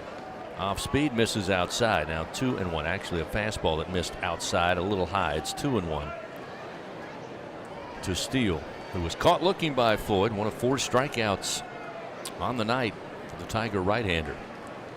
Runner at first. 2-1 pitch. Chopper towards second. The handle by Napolk. He'll flip to Thompson. Relay to first. That rocket arm in time for the double play. Great job by the middle infield by LSU, and that'll end it for Samford. No runs, no hits, nobody left on. We go to the bottom of the 4th inning. Top of the order, Kling, Morgan, and Cruz when we return on the LSU Sports Radio Network. Adopt US Kids presents What to Expect When You're Expecting a Teenager. Learning the lingo. Jelly. Jelly adjective. Jelly is a shorter, better way to say jealous. As in, Chloe, I am like so jelly of your unicorn phone case. You don't have to speak teen to be a perfect parent. Thousands of teens in foster care will love you just the same. Visit adoptuskids.org. Brought to you by the U.S. Department of Health and Human Services, Adopt U.S. Kids, and the Ad Council. We always picture the SEC student athlete for their speed, their vertical, their agility. But it's time we picture them for more. For their campus voice, their community outreach, and for the simple fact that 20 years later, they're still someone's pride and joy. More than students, more than athletes. In the SEC, it just means more. Put a frog in boiling water and it'll jump right out. But put a frog in cool water and slowly heat it up, that frog will boil. As veterans, we tell ourselves the lie that we can handle anything. We let the water boil. You are not a frog. If you or a veteran you know needs support, don't wait. Reach out. Find resources at va.gov/reach. That's va.gov/reach. Brought to you by the United States Department of Veterans Affairs and the Ad Council. Your home for LSU Fighting Tiger baseball. This is the LSU Sports Radio Network. 9-0 our score, LSU. 5 runs in the bottom of the 1st inning. 4 runs in the bottom of the 3rd. 4 home runs for the Tigers tonight. Paxton Kling, top of the order, will lead it off. Ben Pesky remains in relief for the Bulldogs. First pitch missing to Kling for ball 1. Mentioned the numbers on Jared Jones' 2nd home run. The 1-0 up the middle. Bouncer gets by the pitcher. Now Staten will field it near the second base bag. Throw to first and just beats a speedy Paxton Kling to first. He's retired on the 4-3 ground out, and there's 1 away. Braden Jobert also had a home run. Went 372 feet right field. 101 the apex on that one. And there's a rule in broadcasting, Hunt, that you never anticipate, you never assume. One of the few times that off the bat there was no need to dress it up. It was out of here. Got out of here in quick time as Morgan stands in. First delivery missing outside, and it's 1-0. Morgan on the night 0 for 2, a fly out to left and a ground out to the shortstop Howell last time in the 2nd. 1-0 rifle shot, but foul into the screen above the third base dugout. You come to the ballpark here with this team, Hunt, you're going to see home runs to left, home runs to center, home runs to right. And as you talked about, Dylan Cruz with the opposite power. We've seen Jarrett Jones with the opposite power. There's really no fixed way it's getting out of here. Is this one across the plate for a strike? And it's not just a lineup built on power. They've got plenty of guys that can run. They've got plenty of guys that can hit the ball the other way, and they got plenty of guys that can hit out of the ballpark. The 2-1 is fouled down the first base line. That'll even the count now to Morgan, 2-2. It's one of the things that before the season started, just listening to Jay and seeing some of the scrimmages, you go back to last year where there was this concern that we weren't as aggressive as other teams with stolen bases, hit and runs. This one fouled back into the screen, keeps it 2-2. And he would often talk on his weekly radio show that, you know, right now that's not their strength. But he's all about offense. He's all about scoring any way possible. Talk about the bunt game and being a little more versatile in that area as this pitch misses outside to Morgan. And that will fill it up 3-2. And it's very different, and that's the reason I thought the hype, at least preseason, was true because of the weaponry he would have at their disposal. And you're going to face elite arms in the SEC every weekend. 3-2 misses outside. Morgan will reach base for the first time tonight on a walk. As Peschke offers his first base on balls in relief. You're not going to be able to sit back and just wait for two guys to club 3-run homers when you face Chase Dolander and Drew Beam and Chase Burns from Tennessee, or when you see Hagen Smith from Arkansas, or if Hunter Elliott's back and when you play Ole Miss. You're going to have to manufacture some things and do your job offensively. It doesn't require hitting it 440 feet, which is really fun, but you're going to have to do it a different way from time to time. Dylan Cruz stands in. Cruz, a 2-run homer in the first. Had a base hit on the first pitch offered in the third. Came around to score. Morgan down at first base. 1 out here in the inning. Peschke fires. One missing, I guess, inside. Make it 2-0. Speaking of the Jay Johnson Show, his weekly radio show will premiere on March 27th from TJ Ribs, 7 to 8 p.m. Listen to it live on Eagle 98.1 FM here in Baton Rouge, across the network, and on the LSU Sports mobile app. 2-0. Oh, nicely delivered breaking ball that had Cruz almost bailing out. Caught the inside corner. It's now 2-1. Record we were talking about with Jones, 6 home runs in consecutive at bats. Marshall McDougal did that, and now Jones has it in 4 consecutive at bats, so at least worth mentioning at this point. Rifle shot up the middle, right by the nose of Peschke into center field. Dylan Cruz now 3 for 3 on the night with 1 out, runners first and second. This guy can hit. Yeah, there's no doubt about that. I think it's cliche at times, and it might fall on deaf ears at times because we've said it for 3 years, but it really is worth a trip to the ballpark to watch him play. I've been pretty vocal about this. He's the best player I've ever seen at LSU. I was not here for Todd Walker. I was not here for Ben McDonald. But I've seen a lot of pretty good ones here over the last 20 years. That's the best one I've ever seen. Tommy White stands in with 1 out, runners first and second. First pitch from Peschke, a breaking ball for a strike, and it's 0-1. I'm a little concerned that the Pirates have the first pick in the draft and he may be in the Cubs division for a few years. That's concerning a little bit, but I'll worry about that at a later date. Here's the 0-1. Inside and gets away from Salvo. Runners will advance to second and third as he chases it to the backstop. It may have been a cross-up. I think that's probably going to be a pass ball because it didn't bounce and Salvo just didn't get his glove on it. Had a runner at second base there and he may not have known exactly what was coming. Take a look at it here on the replay. Yeah, he just whiffed it. I mean, that was just a fastball and he couldn't get the glove to it. So now White, 16 runs batted in, can add to that total with runners second and third. And he goes opposite field. This one launched towards the diamond deck, and he goes oppo. Tommy White with a 3-run bomb, his 4th home run of the year. And the Tigers now make it 12-0 here in the bottom of the 4th inning. My goodness, what opposite power off the bat of Tommy White. All of LSU's home runs, with the exception of Braden Jobears, have been to the opposite field. Both of Jones, White, Cruz. In the SoCon for Samford, you think if we just work on the outside corner, we'll get some guys out. Not this lineup. You can't just pitch them away and think they're going to roll over it. They can drive the ball out of the ballpark the other way. Tommy White made a living doing that at NC State last year on the way to 27 home runs, the freshman record nationally. And every home run he's hit thus far as an LSU Tiger has been the other way. So now we'll see Brady Neal with still just 1 out. He swings for the fences, can't find it, and it's 0-1. Neal was hit by a pitch back in the first inning. Delivery and just missed outside, 1-1.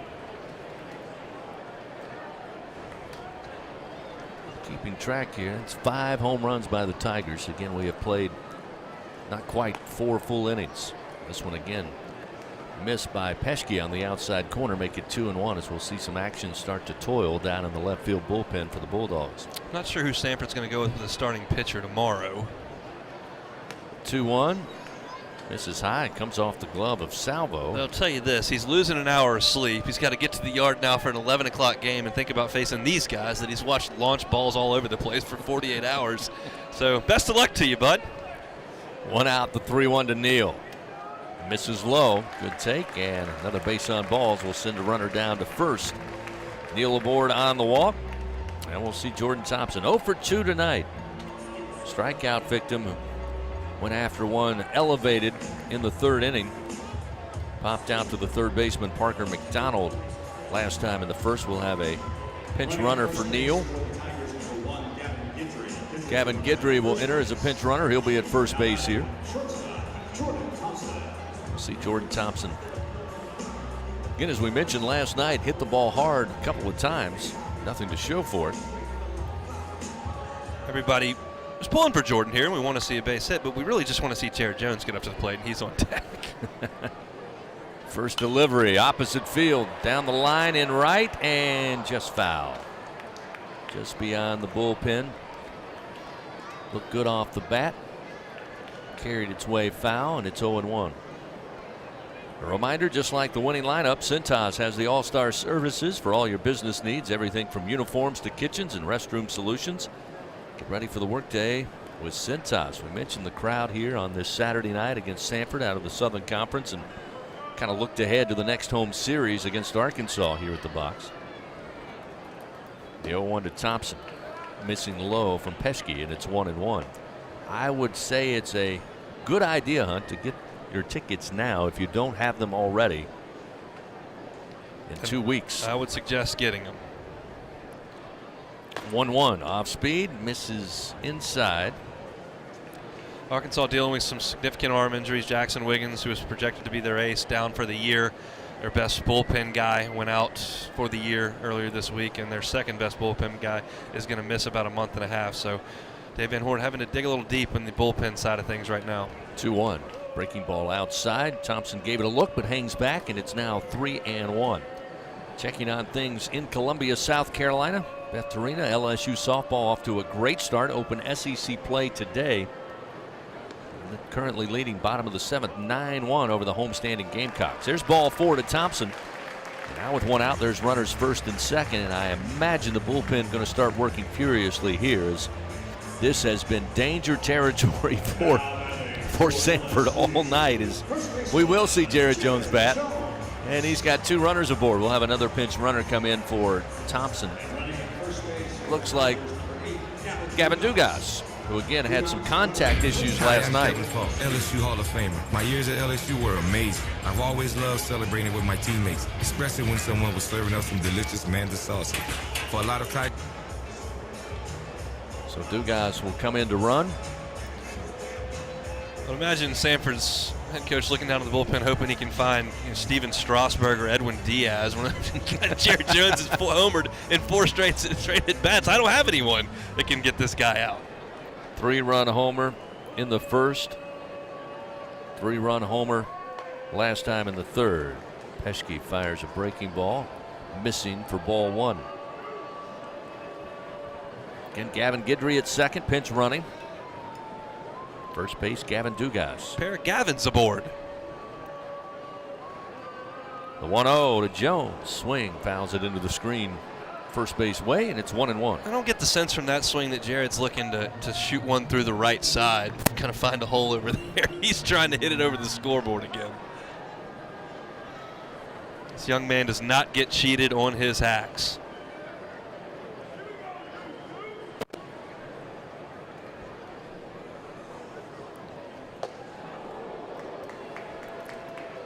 There was another one, just a thunderous rip there, but he swung right through it. Counts 1-2.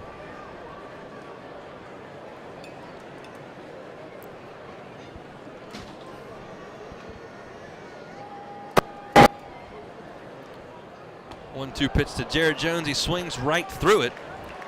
The young man strikes out, so his streak of hitting home runs in consecutive at-bats ends at 4. And there are 2 outs here in the bottom of the 4th. We'll bring Braden Jobert to the dish.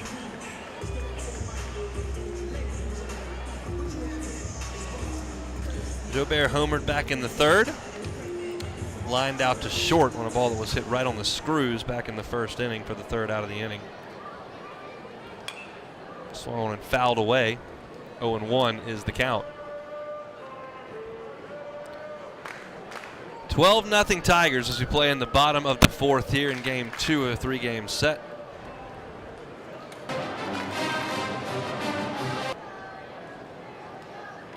Here comes the 0-1 to Jobert. Misses outside. It's 1 ball and 1 strike.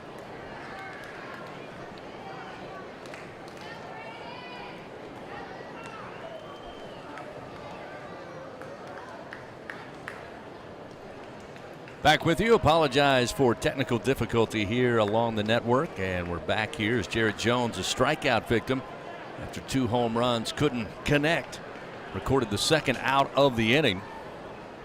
We got Braden Jobert, who also had the home run back in the 3rd inning. This one missing outside from Pesky. Appeal down to 3rd. Be a 2-2 count now to Braden Jobert. Batting on the year .256. Runners again, 1st and 2nd for the Tigers. The 2-2 to Jobert. Stays away and on the hands, misses inside, and it's now a full count, 3-2. The Tigers have not stranded a runner so far tonight. Again, that helps when you have 5 home runs. Seems like when the Tigers had men on base, the ball leapt over the fence. Again, 2 pinch runners in, Gavin Guidry and Gavin Dugas. Guidry at second, Dugas at first. Here's the 3-2 pitch, and it's outside for ball 4. And Jobert earns the walk. That'll load the bases here with 2 outs. Ben DePolt, chance to maybe swing the bat. Again, we've talked about even without a ton of hits so far this season, impacting with 6 runs batted in. But be nice to see the Tigers' second baseman, utility infielder, maybe find one in the outfield grass here and get a couple of runs on the board with 2 outs. Again, the Tigers up 12-0 over Samford. First pitch to Napolt. There's a strike from Pesky, and it's 0-1. Polt's a good hitter. He's been a victim of a little bit of bad luck early on in the season. He's hit some balls hard right at people and just had some trouble finding grass. Need a little confidence boost if he could find some here. Missing low, make it 1 ball and 1 strike now to DePaul.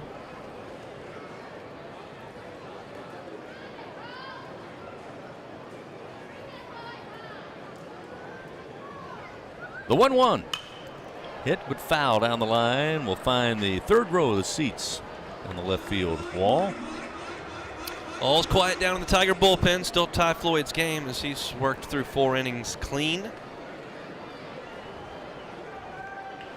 Again, the bases loaded, 2 outs. Napolt at the plate. Pesky fires. Again at the ankles to the left-hander. It's 2-2. Certainly doesn't want to go 3-2 here, so I'd imagine Napolt will probably get something over the plate. Let's see if he can't drive in a couple of runs here with a good swing. 2-2 pitch. Chases this one in the dirt. Swing and a miss, and Pesky gets the strikeout, and the Tigers strand 3 here in the bottom of the 4th inning. However, they add 3 more runs. Their home run, 2 hits, and it's 12-0 LSU. Top of the 5th coming your way after this on the LSU Sports Radio Network. Hi, I'm Kevin Falk, LSU Hall of Famer. My years at LSU were amazing. I've always loved celebrating with my teammates, especially when someone was serving up some delicious Manda salsa. For a lot of Tiger fans, it's just not game day without Manda in the mix. Serving top quality sauces and original seasoning is Manda's strong side. But it's not Manda's flavor that's always got me running back for more. You get it? Running back for more. After 75 years, the flavor still says it all. Manda Fine Meats, the official smoke sauce of LSU Athletics. Together, we are partners, setting a new standard for health. Together, we prove that no matter how battle-tested we are, our spirit remains undefeated. Our Lady of the Lake and LSU are creating transformational change and impacting Louisiana with a new standard for healthcare, research, and education. Together, Our Lady of the Lake and LSU are champions for Louisiana. Together, we roar. Learn more at ololrmc.com/LSU.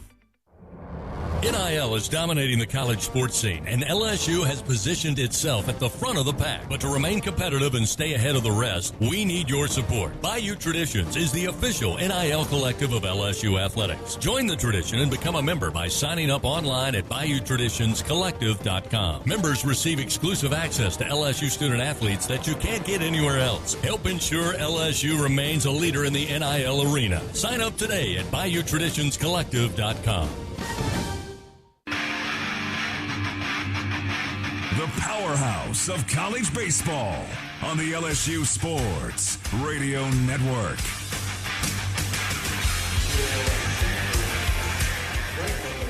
Move to the top of the 5th inning. LSU in full control of this one, 12-0. Ty Floyd back out there.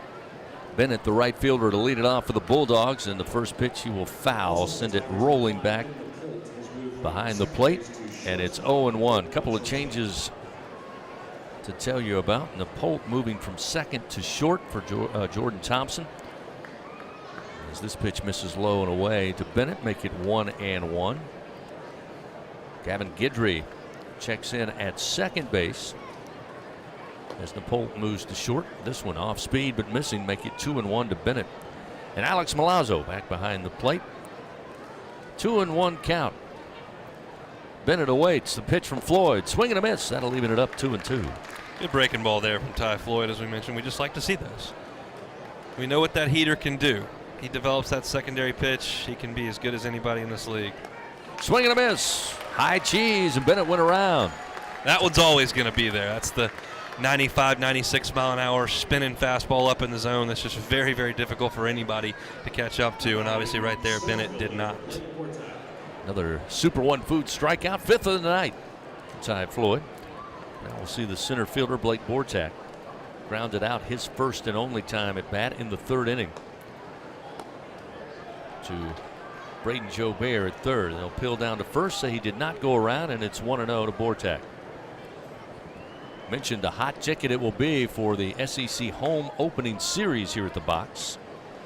There's a strike at the knees to even it up 1-1. With Arkansas coming to town, we're told that right now just standing room only available at LSU Tix. Your best bet maybe try StubHub, see what they have available, as it will be one hard ticket to find coming up starting on the 24th. 1-2 now the count. Bortak awaits. Floyd fires. Called strike three on the outside corner.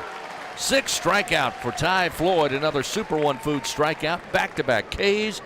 Two gone here in the top of the fifth. That's pitching by the junior right-hander there. Just absolutely pumped it right into the glove of Alex Milazzo on the outside corner.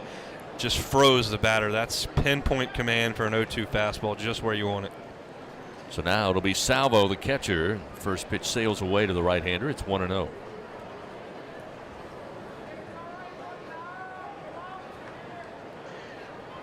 One-0 pitch. Again outside. Salvo loaded the bat, but stays away, and it's 2-0.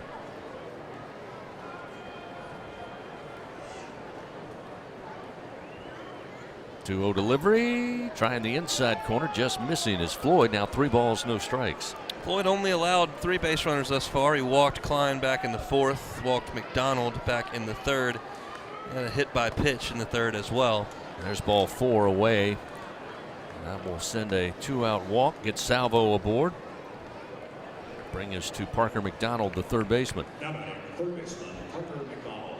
McDonald hails from Tallahassee, Florida, making his residence now there in the Homewood area of Birmingham, campus of Samford University. 2 outs, the pitch. Strike at the belt. It's 0-1. Mo Hampton, of course, made his way to Samford, but unfortunately did not make the trip. Apparently on the injured list for the Bulldogs. 2-star athlete at one time here at LSU. You mentioned McDonald hailing from Tallahassee. He's a freshman. Brady Neal, freshman from Tallahassee here at LSU. Of course, he went to IMG for the end of his college career. But imagine 2 guys from Tallahassee with this kind of talent level to play D1 baseball, probably familiar with each other. The 0-2 hit foul to stay alive off the bat of McDonald. Out of play right side. Still nothing in 2. Fans, visit your local Kubota dealer. See why Kubota is the #1 rated reliable tractor under 100 horsepower in the US of A. Visit LSUKubotaDealers.com for your nearest Kubota dealer. Test drive a Kubota. 2 outs, runner on at first. 12-0 LSU leads. Here's the 0-2 pitch from Floyd. High and outside, ball 1. Back-to-back 0-2 fastballs there from Floyd, both kind of elevated. We'll see if he decides to go to the spinner here.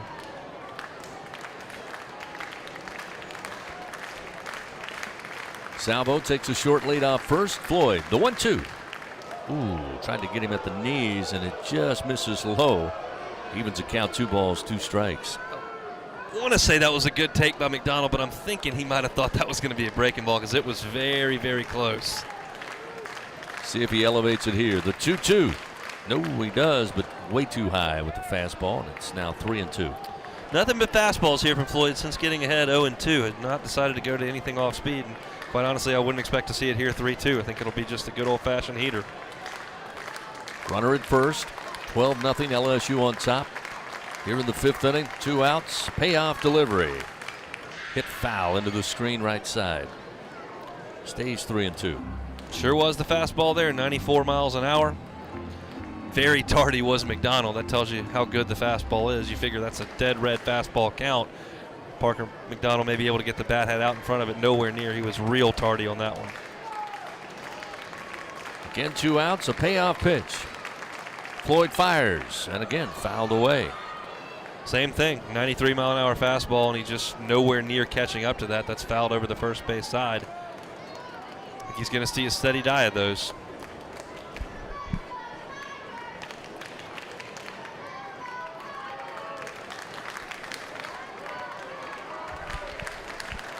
Again, 2 outs, another payoff pitch.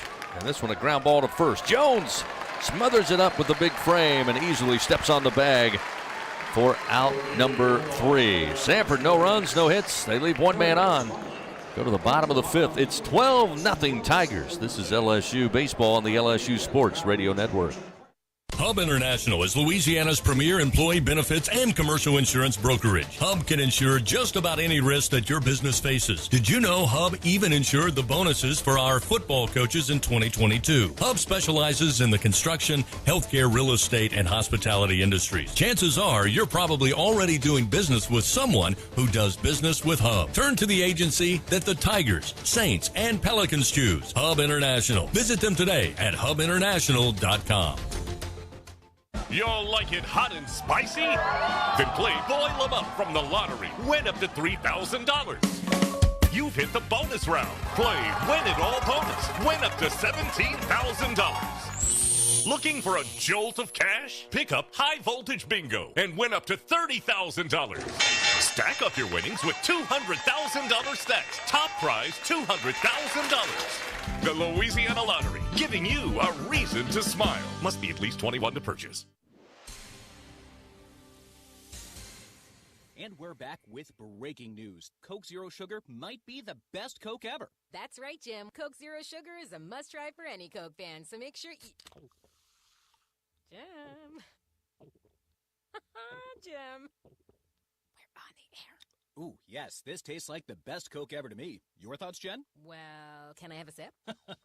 Jen, we're in the middle of reporting the news. I need to try it first. LSU Fighting Tiger Baseball from the LSU Sports Radio Network. Bottom of the 5th inning, LSU in control, 12-0 here over Samford in Game 2. New pitcher coming in for the Bulldogs. The Tigers 5 home runs tonight. Of those, we've given you the data line on them. Again, just impressive. Dylan Cruz got it started, went 366 feet. Jared Jones with a monster shot center field right of the batter's eye, 422. Jones in back-to-back at-bats, then goes 414 right of the batter's eye, going 137 feet before beginning to come down. Braden Jobert, 372 feet. Tommy White, the last home run for the Tigers, by the way, 357 feet into the the Community Coffee Diamond deck. So plenty of home runs, plenty of firepower tonight. They lead 12-0, and we'll see Ethan Fry pinch hit at the top of the order for Paxton Kling, who had another solid night out there at the plate. So Fry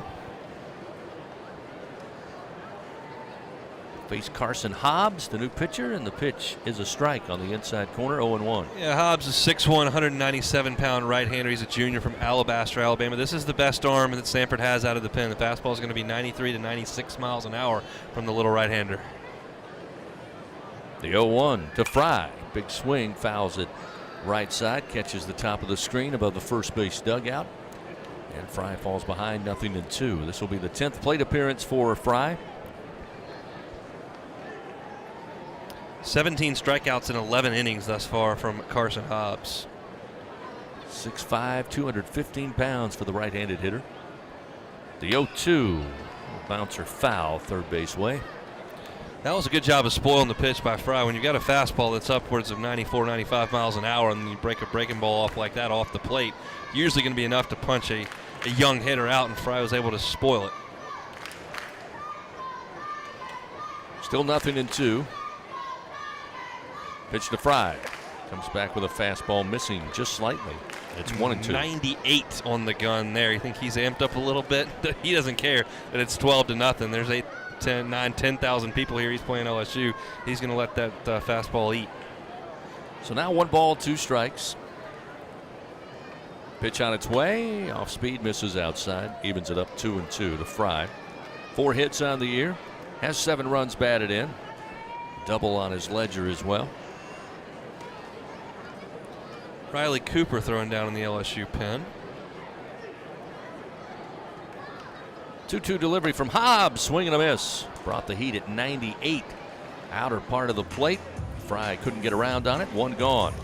Yeah, this is a real arm here for Samford. Obviously, they'd prefer he come in a higher leverage spot, but they haven't really had any of those because they've been getting hit around early in these ball games, and the games have gotten away from them a little bit. But this is some real stuff for these Tiger hitters to look at. So now we'll see Josh Pearson pick up a bat. See him insert into the lineup. Batting for Trey Morgan. First pitch, low and inside, ball 1. Pearson with his 14th plate appearance. Batting .154 in his limited at-bats. Hobbs, the right-hander, the 1-0. Lifted foul and out of play left side. 1-1 now to Pearson. Tiger fans get ready to taste victory with a Victory Grill from Barbecue Guys. Get your Victory Grill today. Become a backyard barbecue champ only at bbqguys.com. Beg your pardon, not Riley Cooper down there in the Tiger bullpen. That is Nate Ackenhausen, the left-hander. 1-1 pitch. Missing inside, make it 2-1. What a luxury it is to look down there and mistake a left-hander for this LSU team. Last year, left-handers at a premium, and of course Riley Cooper, as you mentioned, a big part of that and the run to the regional. But Nate Ackenhausen has been electric from the left side. Is this one too far inside at the belt? Now 3-1 to Pearson. And the staff really likes Griffin Herring, the young freshman left-hander who profiles probably as a weekend starter at some point during his LSU career. Probably not this year, but he's got really good stuff. 3-1 now to Pearson. The pitch. There's a strike as Pearson held back, and it's 3-2 on the inside corner. Love to see Josh drive one here. Obviously such a great freshman year and has gotten off to a little bit of a tough start early on in his sophomore year, but we know the talent that he's got. Now we got time called. Coach Tony David pointing to the dugout, and maybe they want to take a look at Carson Hobbs here. They'll bring the trainer out as well, so something did not look right to Tony David. Again, he's got a 3-2 count on Pearson, but they're going to bring the trainer out, so an extended time here. His home plate umpire, Eddie Newsom, goes out there to check as well. Now they immediately going to call for somebody out of the bullpen, so they have to make a pitching change, and I think it's an injury change here. It is. So they have to make the change, forced pitching change, powered by Sunshine, your hometown John Deere dealer in Louisiana. So tough break there for Carson Hobbs, who had electric stuff, but he's going to be going to the dugout here with the trainer, and we'll have a new pitcher coming in. We'll tell you about that. Josh Pearson at the plate with 1 out, 3-2 count. LSU up 12-0 here in the bottom of the 5th inning on the LSU Sports Radio Network.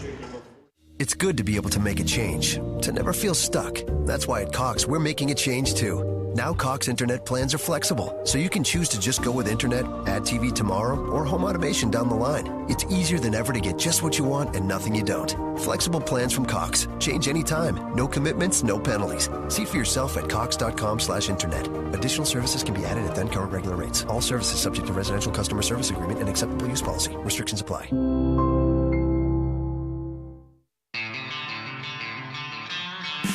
Southern Air Heating and Cooling is proud to be an official sponsor of LSU Athletics. Their team of AC professionals have been serving the comfort needs of the people of Louisiana for over 25 years.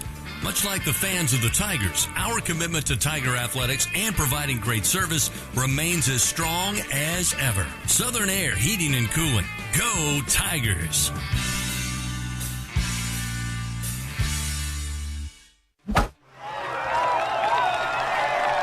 Hey, Tiger fans, Don't miss out on the latest John Deere deals from Sunshine. Ask us about tractor packages with 0% financing available. From Alex Box Stadium to your own backyard, the grass is always greener behind the wheel of a John Deere. Learn more at sunequip.com. Some restrictions apply. See dealer for details. Offer ends May 28, 2023.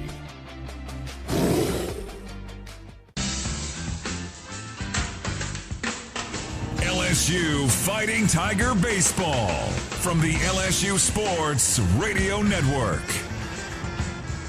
Playing here in the bottom of the fifth inning, LSU up 12-0 over Samford here in Game 2. An unfortunate appearing injury for Carson Hobbs, relief pitcher for Samford, after getting to a 3-2 count against Josh Pearson. I was looking down at something else. I didn't know if it was initiated by Carson himself on the mound or something Coach Tony David picked up on. Again, he's worked with some really good pitchers over the years at Samford, but they brought the trainer out, and then Hobbs exits the game. We'll see Dominic Ganley take over here with a payoff pitch upcoming with one out to Pearson. Yeah, Ganley's a southpaw. You'll see him anywhere from 86 to 88 miles an hour. 6'2", 209, redshirt sophomore from down in Miami. Only pitched 3 innings this year in his 5 appearances, so kind of a situational lefty for him. In those 3 innings, he's given up 3 hits and 8 runs, 6 of them earned, 3 walks and 4 strikeouts. He will face Josh Pearson, as you mentioned, with a full count, and you certainly hope that it's nothing serious with Carson Hobbs, because that is a live arm for this Samford team, and he looked really impressive in the very brief time that we got to see him. I didn't see anything obvious. It wasn't those where he threw one to the screen and grabbed his elbow or anything. The coach just hopped out of the dugout, and it was a pretty quick decision to go to the bullpen. So obviously with an arm that premium, no need to risk it in a 12-0 game, but you hope nothing significant comes from that. Dominic Ganley comes in, and he comes in cold. They gave him an extended warm-up on the mound. He was sitting down on the bench. Again, all of that happened very quickly. So he'll step in, 3-2 count to Pearson. Nobody on and just one out. Ganley, the left-hander, fires, swing and a foul ball bouncer first base way. Still 3-2. H&E Equipment Services, the official construction equipment partner of LSU Athletics. So remember, for all of your rental needs, call 877-700-RENT or visit herentals.com today. Pearson awaits from the left side. Left-hander fires and misses for ball 4. So Pearson earns the walk. Trot down to first base. Tigers have a runner aboard as we'll have another pinch hitter. Cade Beloso, fan favorite. Pick up a bat, stand in here, face the left-hander with one out and a runner on. Big weekend for Cade last weekend. Drove a couple balls out of the ballpark. Great to see him return after such a disappointing year last year with the injury on opening night. Saw an interview with him on the local news a couple of weeks back before the season started. Just such a refreshing take on the game. Said, look, they want me to play first base, I'll play first base. If they want me to sit in the dugout and cheer my guys on, I'll do that. If they want me to pinch hit, I'll do that. Whatever it takes to help the team. First pitch, sharply hit but foul down the first base line. It's 0-1. Beloso with 4 home runs on the year. Nice to be able to look to a veteran guy like Cade, who has the power in his bat for Jay Johnson. I remember so many times down the stretch last year, there really wasn't anybody you could go to, a handful of guys, but it's nice to have Cade at, as you mentioned, whatever they need him to do. As this one rides in high from Ganley, and it's 1 ball, 1 strike to Cade Beloso. And in this case, Trey Morgan's got to go out to the outfield. Jared Jones is playing first base, goes through a 4-game stretch where he's really scuffling. Cade, we need you out there for a few games, and he was great. 1-1, breaking ball for a strike from the left-hander now makes it 1-2. That's no longer the case with Jones, by the way. He's seeing it okay at this point. Beloso in for Dylan Cruz in the 3 spot. Again, Cruz just 3 for 3 tonight, including a 2-run homer. Runner at first, the 1-2 off the end of the bat, popped up near second base, and Garrett Howell, the shortstop, will settle under it. He'll have it for the second out of the inning.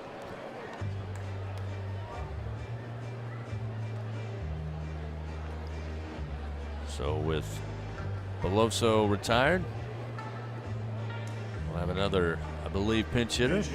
Hayden Travinsky, one of those guys I talked about last year that down the stretch, not only having some catching duties with the injury to Alex Milazzo, was another they could call upon if they were looking for the possibility of power. So he'll stand in to pinch hit for Tommy White. And the first pitch missing from Ganley. It's 1-0.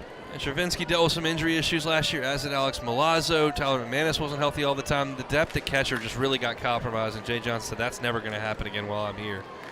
1-0. Holds back, and it's a called strike, 1-1. Yeah, he went out with reckless abandon to get some depth at the catcher position, and boy, did the Tigers have it here in 2023.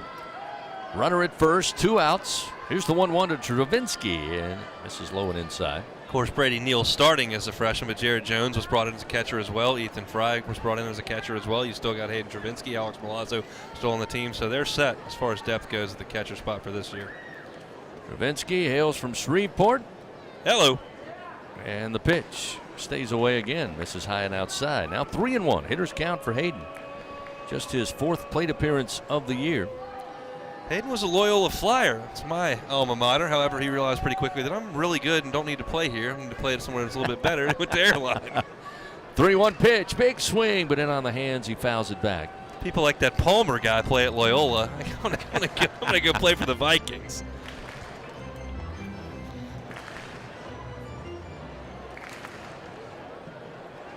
Two outs, runner at first. Stravinsky facing a payoff delivery here from Ganley. Lefty on righty, and the pitch sent foul out of play right side. For those checking out the box score and intrigued at what the ending of this game might be for Ty Floyd, I would suggest that the pitch count is a little elevated, north of 85. Thinking you're going to see a bullpen appearance before this thing goes final. Again, 10-run rule in effect. 2 outs, the 3-2, and Stravinsky pops it up. Third baseman McDonald calling for it, and between second and third he'll have it for out number 3. So the Tigers done. No runs, no hits. They leave one man on. Go to the top of the 6th inning.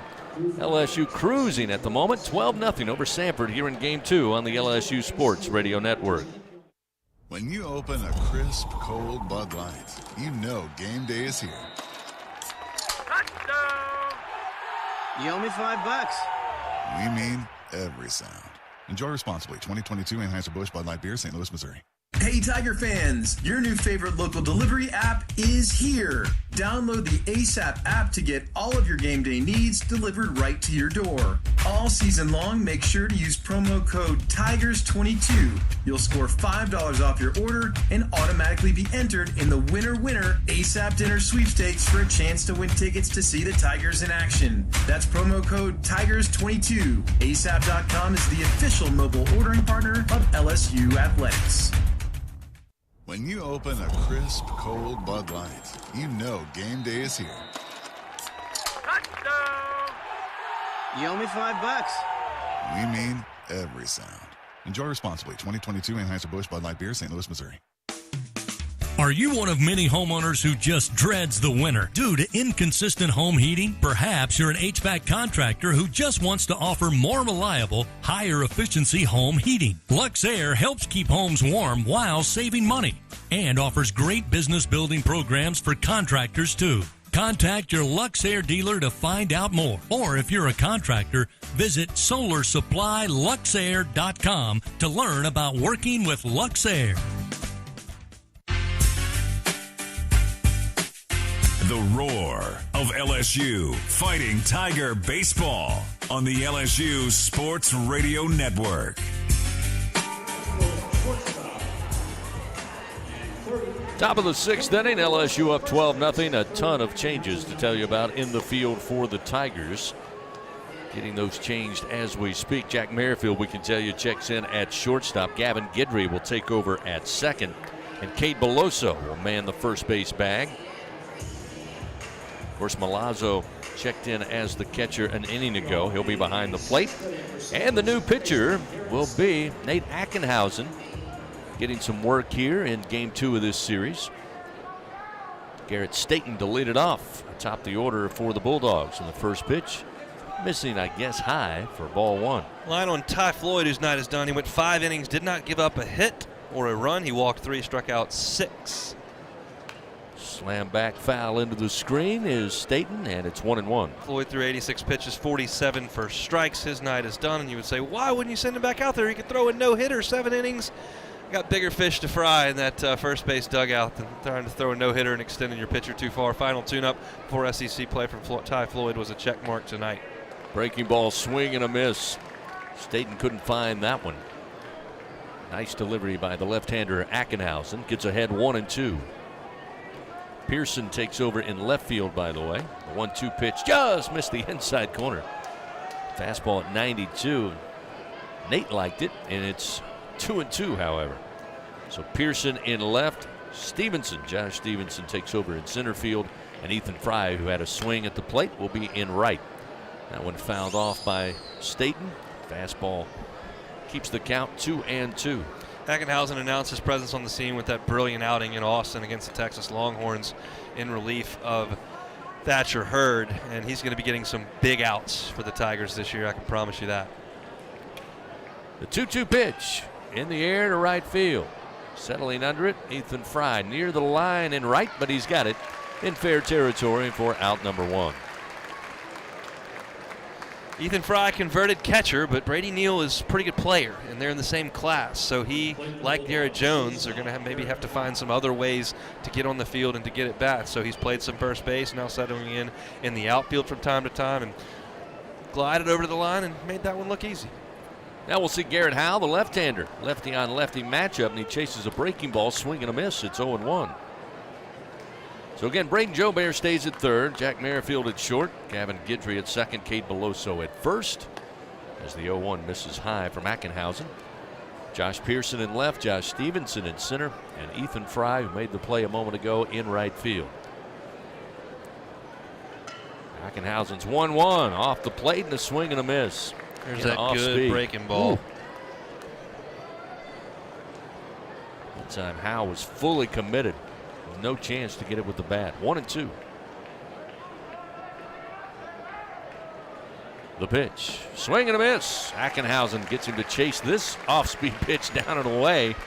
And he records the strikeout. 2 are gone. First Super One Food strikeout for Nate Ackenhausen in relief. That's exactly how you draw up the slider. Ackenhausen's not going to blow you away with the fastball. It's going to be right around 90, 91 miles an hour, but that's his out pitch. If you could start that pitch over the plate and breaking away from the left-handed bat into the right-hander's batter's box, just no chance for a lefty. If they don't pick it up, they're going to wave at it just like that.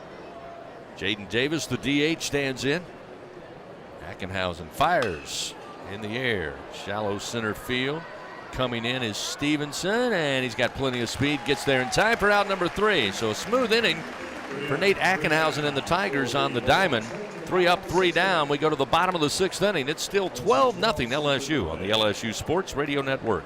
Tom has been a teacher for over 40 years. One day, I think one of the students had asked the question and he didn't remember the answer. And I also noticed that he was letting his class out earlier than they were supposed to let out. I was really starting to worry. Levi and I talked about how it would change our lives, but he was there beside me. When something feels different, it could be Alzheimer's. Now is the time to talk. Visit alz.org/ourstories to learn more.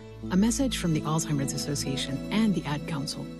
The passion, the tradition, the rivalries. SiriusXM is your destination for all things college sports, and we've got your school covered. On SEC Radio, there's complete coverage of every school in the conference, including live games, plus 24/7 talk and analysis. So cheer along online or on the SiriusXM app and listen to your favorite team anywhere. And now, as a college student, you can stream your first 3 months of SiriusXM for $1. Fees and taxes apply. See offer details and subscribe now at SiriusXM.com/SEC Sports.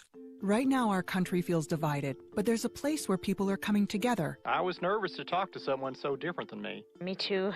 Love Has No Labels and One Small Step are helping people with different political views, beliefs, and experiences connect through conversation, and it feels good. This conversation gives me hope. It gives me a lot of hope, too. Take a step toward bringing our country and your community together. Start a conversation at lovehasnolabels.com/onesmallstep. A message from StoryCorps, Love Has No Labels, and the Ad Council. LSU Fighting Tiger Baseball from the LSU Sports Radio Network. 12-0 LSU leads. Already a lot of the second string, if you will, into the lineup for LSU after they jumped on Samford early and often. 5 home runs on the night for the Tigers. We'll see Gavin Guidry swing for the first time tonight. He came in to pinch run and then took over at second base there in the top half of the sixth. And the first delivery from Ganley misses low for ball one. Change in center field. Last night's starter, Josh Rodriguez, takes over. 1-0 pitch. There's a strike outside corner on the belt. And it's 1-1 now to Gavin Guidry. Fifth plate appearance of the year. Batting .250. The early part of the non-conference. 1-1. Another strike at the knees, inner half of the plate, and it's 1 ball, 2 strikes. Kind of liked what I saw on the mound from Gavin Guidry last week, and looked impressive throwing that breaking ball. Of course, he pitched in, hit at Barb as the Louisiana Player of the Year. Grabbing a bat tonight. 1 ball, 2 strikes. Pitch on its way, low and in the dirt. Evens it up 2-2.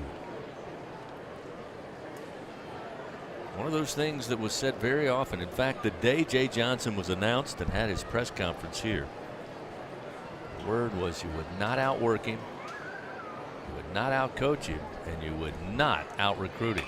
The 2-2.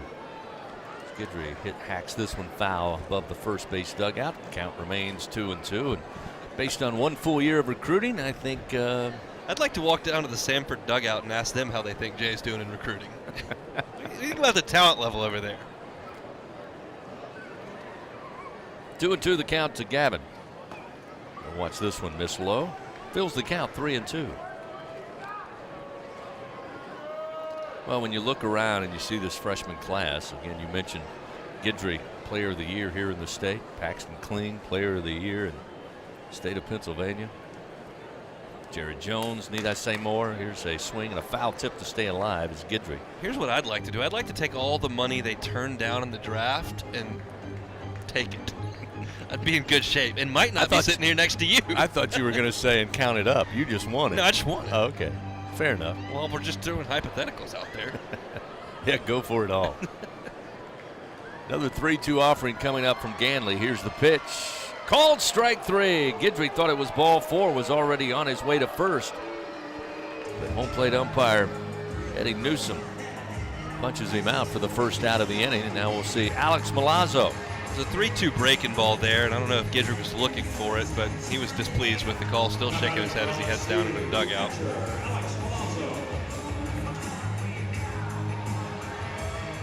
So now Milazzo steps to the plate with 1 out. This will be his 10th time at the plate this season. Pitch on its way and a strike. Ganley on the outside of the plate. And it's 0-1.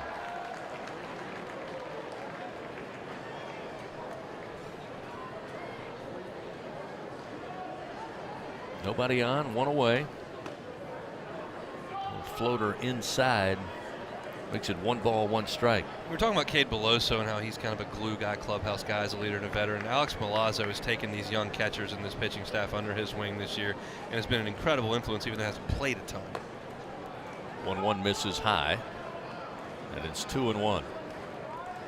Be hard pressed to scour the country, find a better defensive catcher in the college game than Alex Milazzo. Not only what he does working with the pitchers on taking the pitches, but his arm is more than impressive. And here's a slap into right field, going to drop down, and Milazzo with a 1-out single gets the Tigers a runner aboard here in the bottom of the 6th inning. And that one dropped right in front of Andrew Bennett in right.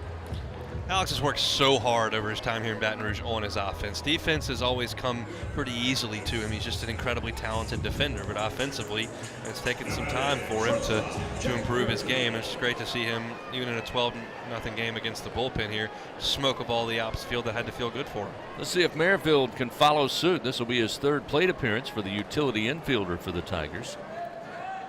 Came into play short there in the top of the 6th. He'll swing for the first time tonight. First pitch missing high from Ganley. It's 1-0.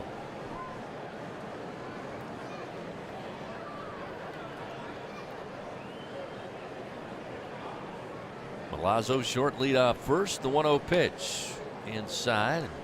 They'll make it 2-0. Merrifield hails from just down the road. Perryville, Dutchtown High School product.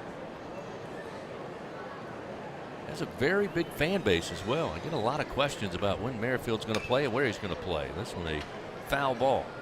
I'll tell you what, I don't think they got him out in the fall. It was amazing. Every time I came out here to watch the team scrimmage, he was ripping singles all over the field. It's a guy that could have moved on after last year, and Jay Johnson had a conversation with him up in Nashville and said, hey, we'd like you to come back. I know you hadn't played a ton this year, but we'd like you to come back. And Jack said, this is my spot. I'm an LSU Tiger. I'll see you next year. 2-1 the count with one down. Pitch on its way, and that's a strike on the inside corner to even it up. You know, I mentioned earlier that coming into this season, excitement for LSU was at an all-time high, and I talked about some of the reasons I was buying into it. The other is the development. We talk about recruiting. Here's the 2-2 and chased a breaking ball inside. He wants that swing back. Down on strikes goes Merrifield. There's 2 away as Ganley records his second K in relief. But it's really the development of the guys in one full year in the offseason program. And then again, he's got to go out and put together a coaching staff after year one because success breeds success. And previous 2 staff members got head coaching jobs. In the Power 5. In the Power 5. Joe Bear had a home run earlier tonight. He'll stand back in there. Coach Fitzgerald up there at Kansas. And Jason Kelly now coaching the Washington Huskies. So to be able to put all, again, you just can't outwork it. It's nonstop, making sure LSU is at the top of college baseball. 1-0. There's a strike to Joe Bear. Getting a look at the stuff of Ganley for the first time tonight. 1-1 now the count. Looks like he's ready to go. Ganley with a pitch. Outside and in the dirt. Blocked up by new catcher Matthew Strand, a sophomore out of Sewanee, Georgia. We get word on the pink sleeves tonight for LSU? No, Tommy White had one on. Braden Jobear's got one on. They're identifiable. Inside and high, make it 3-1 now to Joe Bear.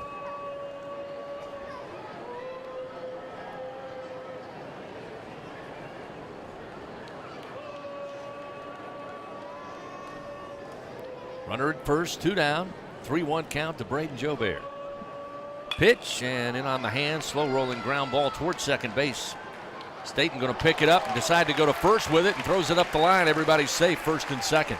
That time you had Garrett Howe, the shortstop, overrunning second base. Staten had to come a long way to get to it. Hunt, when he looked up, he decided my best offer is to first, but credit Jobear hustling down the line, nowhere close to getting him there, and just a very slow rolling infield single for Jobear keeps things alive with 2 outs and runners first and second. Yeah, I think that's going to be ruled a hit. It was a long way for the second baseman to move toward the bag. He circled it, made the play. The throw was offline, but I don't think it was going to get Jobear anyway. It just wasn't hit very hard, and the second baseman had to go a long way to get it. So Josh Stevenson has a chance to swing the bat for the first time. Inserted into the lineup, Dylan Cruz at center field. Stevenson, a lot of upside, the sophomore out of Youngsville, Louisiana. Legacy player here for the Tigers. Speed to burn, both in the field and on the base pad. The 1-0. Ground ball hit right at Staten. This time he'll scoop it up. Throw to first is on time and on line for out number 3. So the Tigers are done. No runs, 2 hits. They leave 2 men on. We go to the top of the 7th. 12-0. LSU over Samford on the LSU Sports Radio Network. When it comes to investing in your home's comfort, it's never just one thing. You want to make sure you get an air-conditioned system that's reliable, affordable, energy efficient, backed by a strong warranty, and is installed by a dealer you can trust. That's why people who insist on the best choose Trane. Plus, right now, Trane is offering special financing. So what's not to love? Visit TraneSouth.com to find a local Trane dealer today. It's hard to stop a Trane. Subject to credit approval. Ask for details. When you're done listening to the Tigers take another victory, the rest of the city will be waiting. After all, there's a lot more to Baton Rouge than just Saturday nights. From famous historic landmarks to iconic hole-in-the-walls, even some of the world's best blues joints, there's something special around every corner. But these foodie flavors and soulful sounds are just a sample of what Baton Rouge has to offer. Whatever you're into, it's all right here. Go to visitbatonrouge.com and start putting together your post-game playbook. Y'all like it hot and spicy? Then play Boil 'em Up from the lottery. Win up to $3,000. You've hit the bonus round. Play Win It All bonus. Win up to $17,000. Looking for a jolt of cash? Pick up High Voltage Bingo and win up to $30,000. Stack up your winnings with $200,000 stacks. Top prize $200,000. The Louisiana Lottery, giving you a reason to smile. Must be at least 21 to purchase. The roar of LSU Fighting Tiger Baseball on the LSU Sports Radio Network. 12-0 LSU leads, top of the 7th inning here over the Samford Bulldogs. Fans, TJ Ribs, legendary Louisiana barbecue, home of the Jay Johnson Show, premiering on March 27th. Of course, the official barbecue restaurant of LSU Athletics. Every game on, all the time, to-go tailgate packages and event catering. Located on Acadian Thruway and Segan Lane. Visit them online at tjribs.com. So the Bulldogs come into the 7th inning. We'll see Stephen Klein lead it off as Nate Ackenhausen comes in for his 2nd inning of relief work. Ty Floyd, again, good night at the office. Ackenhausen ready to go, and the pitch may have gotten loose inside, just missing Klein. And it's 1-0. Still a pretty good crowd here at the box. 12-0 in the 7th. The 1-0. There's a strike to even the count. Klein on the night, flying out to center in the 2nd. Got a board on a walk in the 4th inning.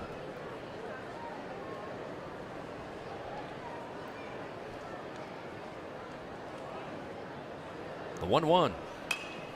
Jammed him. On the hands, behind home plate, fly ball coming over. Milazzo, he will have it for out number 1. He's a good defender there. Did it everything textbook there. Got the mask off, found the ball, caught it on the run, moving towards the LSU dugout, which is on the first base side.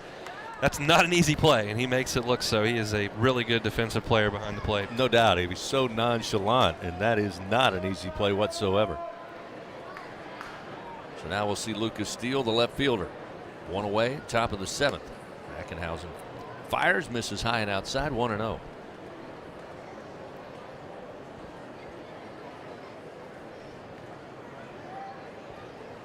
Nate winds, the left-hander delivers. There's a strike on the inside corner. Fastball at 92 will make it 1-1.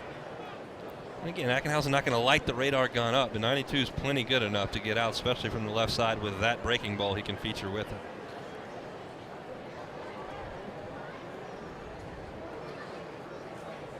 One down in the dirt, got away from Milazzo, bounces to the screen behind the plate, and it's 2-1. There was a time where 92 was really throwing hard in college baseball, and then I looked down at that LSU dugout and I start counting 1, 2. There's like 8 guys that can throw harder than 92. 2-1. This heater at 92 misses high, 3-1.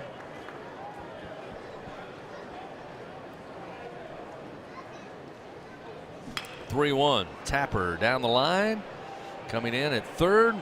Throw to first by Joe Bear is not in time. Again, kind of died in the infield grass as Joe Bear came flying in, but credit the running of Lucas Steele. He's able to get there for an infield single, as that one looked like all kinds of trouble. Just a little tap that, again, hit in front of the plate, had a chop, and then just died and rolled in the grass. Well, we had all the research ready for you. We had all the no-hitters in school history all lined up, but we won't have to dig too deep into that because that is Samford's first hit of the game, an infield hit that Joe Bear could do nothing with, just a swing and bunt that he couldn't get to in time. Ackenhausen challenges with a fastball and a swing and miss by Bennett, the right fielder. 0-1 the count. Yeah, we were working hard up here, contacting sources, making sure we had it all right.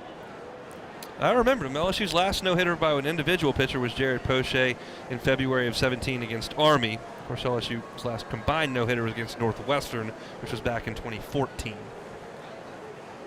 The 0-1. Again, the fastball in on the hands, fouled back into the screen, and Ackenhausen now ahead. 0-2. Fan Dudley DeBosier stands up for the purple and gold and fights for Tiger fans all across Louisiana. Dudley DeBosier, proud to be an official partner of LSU athletics. 1 away, top of the 7th. Ackenhausen's 0-2 pitch, off speed, swing and a miss. Bennett nowhere close. Ackenhausen records his second punch out in relief. 2 down here in the top of the 7th inning. Really good pitch there by Ackenhausen. I wanted to see it again before I commented on it. It was a breaking ball on the outside corner at the knees, and that's exactly where you want to locate that thing. Even if you do put in play, you're not going to hit it very hard. That one didn't get put in play. 2 down, 1 to go. Rodriguez, who started last night, plugged into center field in the bottom of the 6th inning. Went 0 for 3 for the Bulldogs at the plate in Friday's game 1. Swings and misses. It's 0-1. Ackenhausen misses and outside. Make it 1 ball, 1 strike. Again, 10-run rule in effect. Last night, 7 innings of play. It was 11-1 LSU. Right now it's 12-0 with a runner at first and 2 down. The 1-1. Swing and a miss by Rodriguez. 1 ball, 2 strikes. Samford down to their last strike here as they come to their feet at the box. Here the crowd begin to surge with 2 outs, runner at first. Ackenhausen, the 1-2. Swing and a miss, and got a piece. Oh, Milazzo have to tag him. Rodriguez never left the batter's box, and that will do it. Number 3. I thought initially they thought he got a piece of it, but Milazzo asked the home plate umpire, Eddie Newsom, and he just pointed to Rodriguez. So Milazzo makes the tag, and for the 2nd straight night, LSU run rules Samford to take the series. They take all 4 weekend series here to start non-conference play with the win tonight, 12-0. Tigers 12 runs on 11 hits, perfect in the field. Samford, no runs. They get 1 infield single in the top of the 7th. They also were perfect in the field, and the Tigers get the win 12-0 to move to 14-1 on the year. Samford falls to 6-8. More coming your way from the box here on the LSU Sports Radio Network. It's 4 a.m.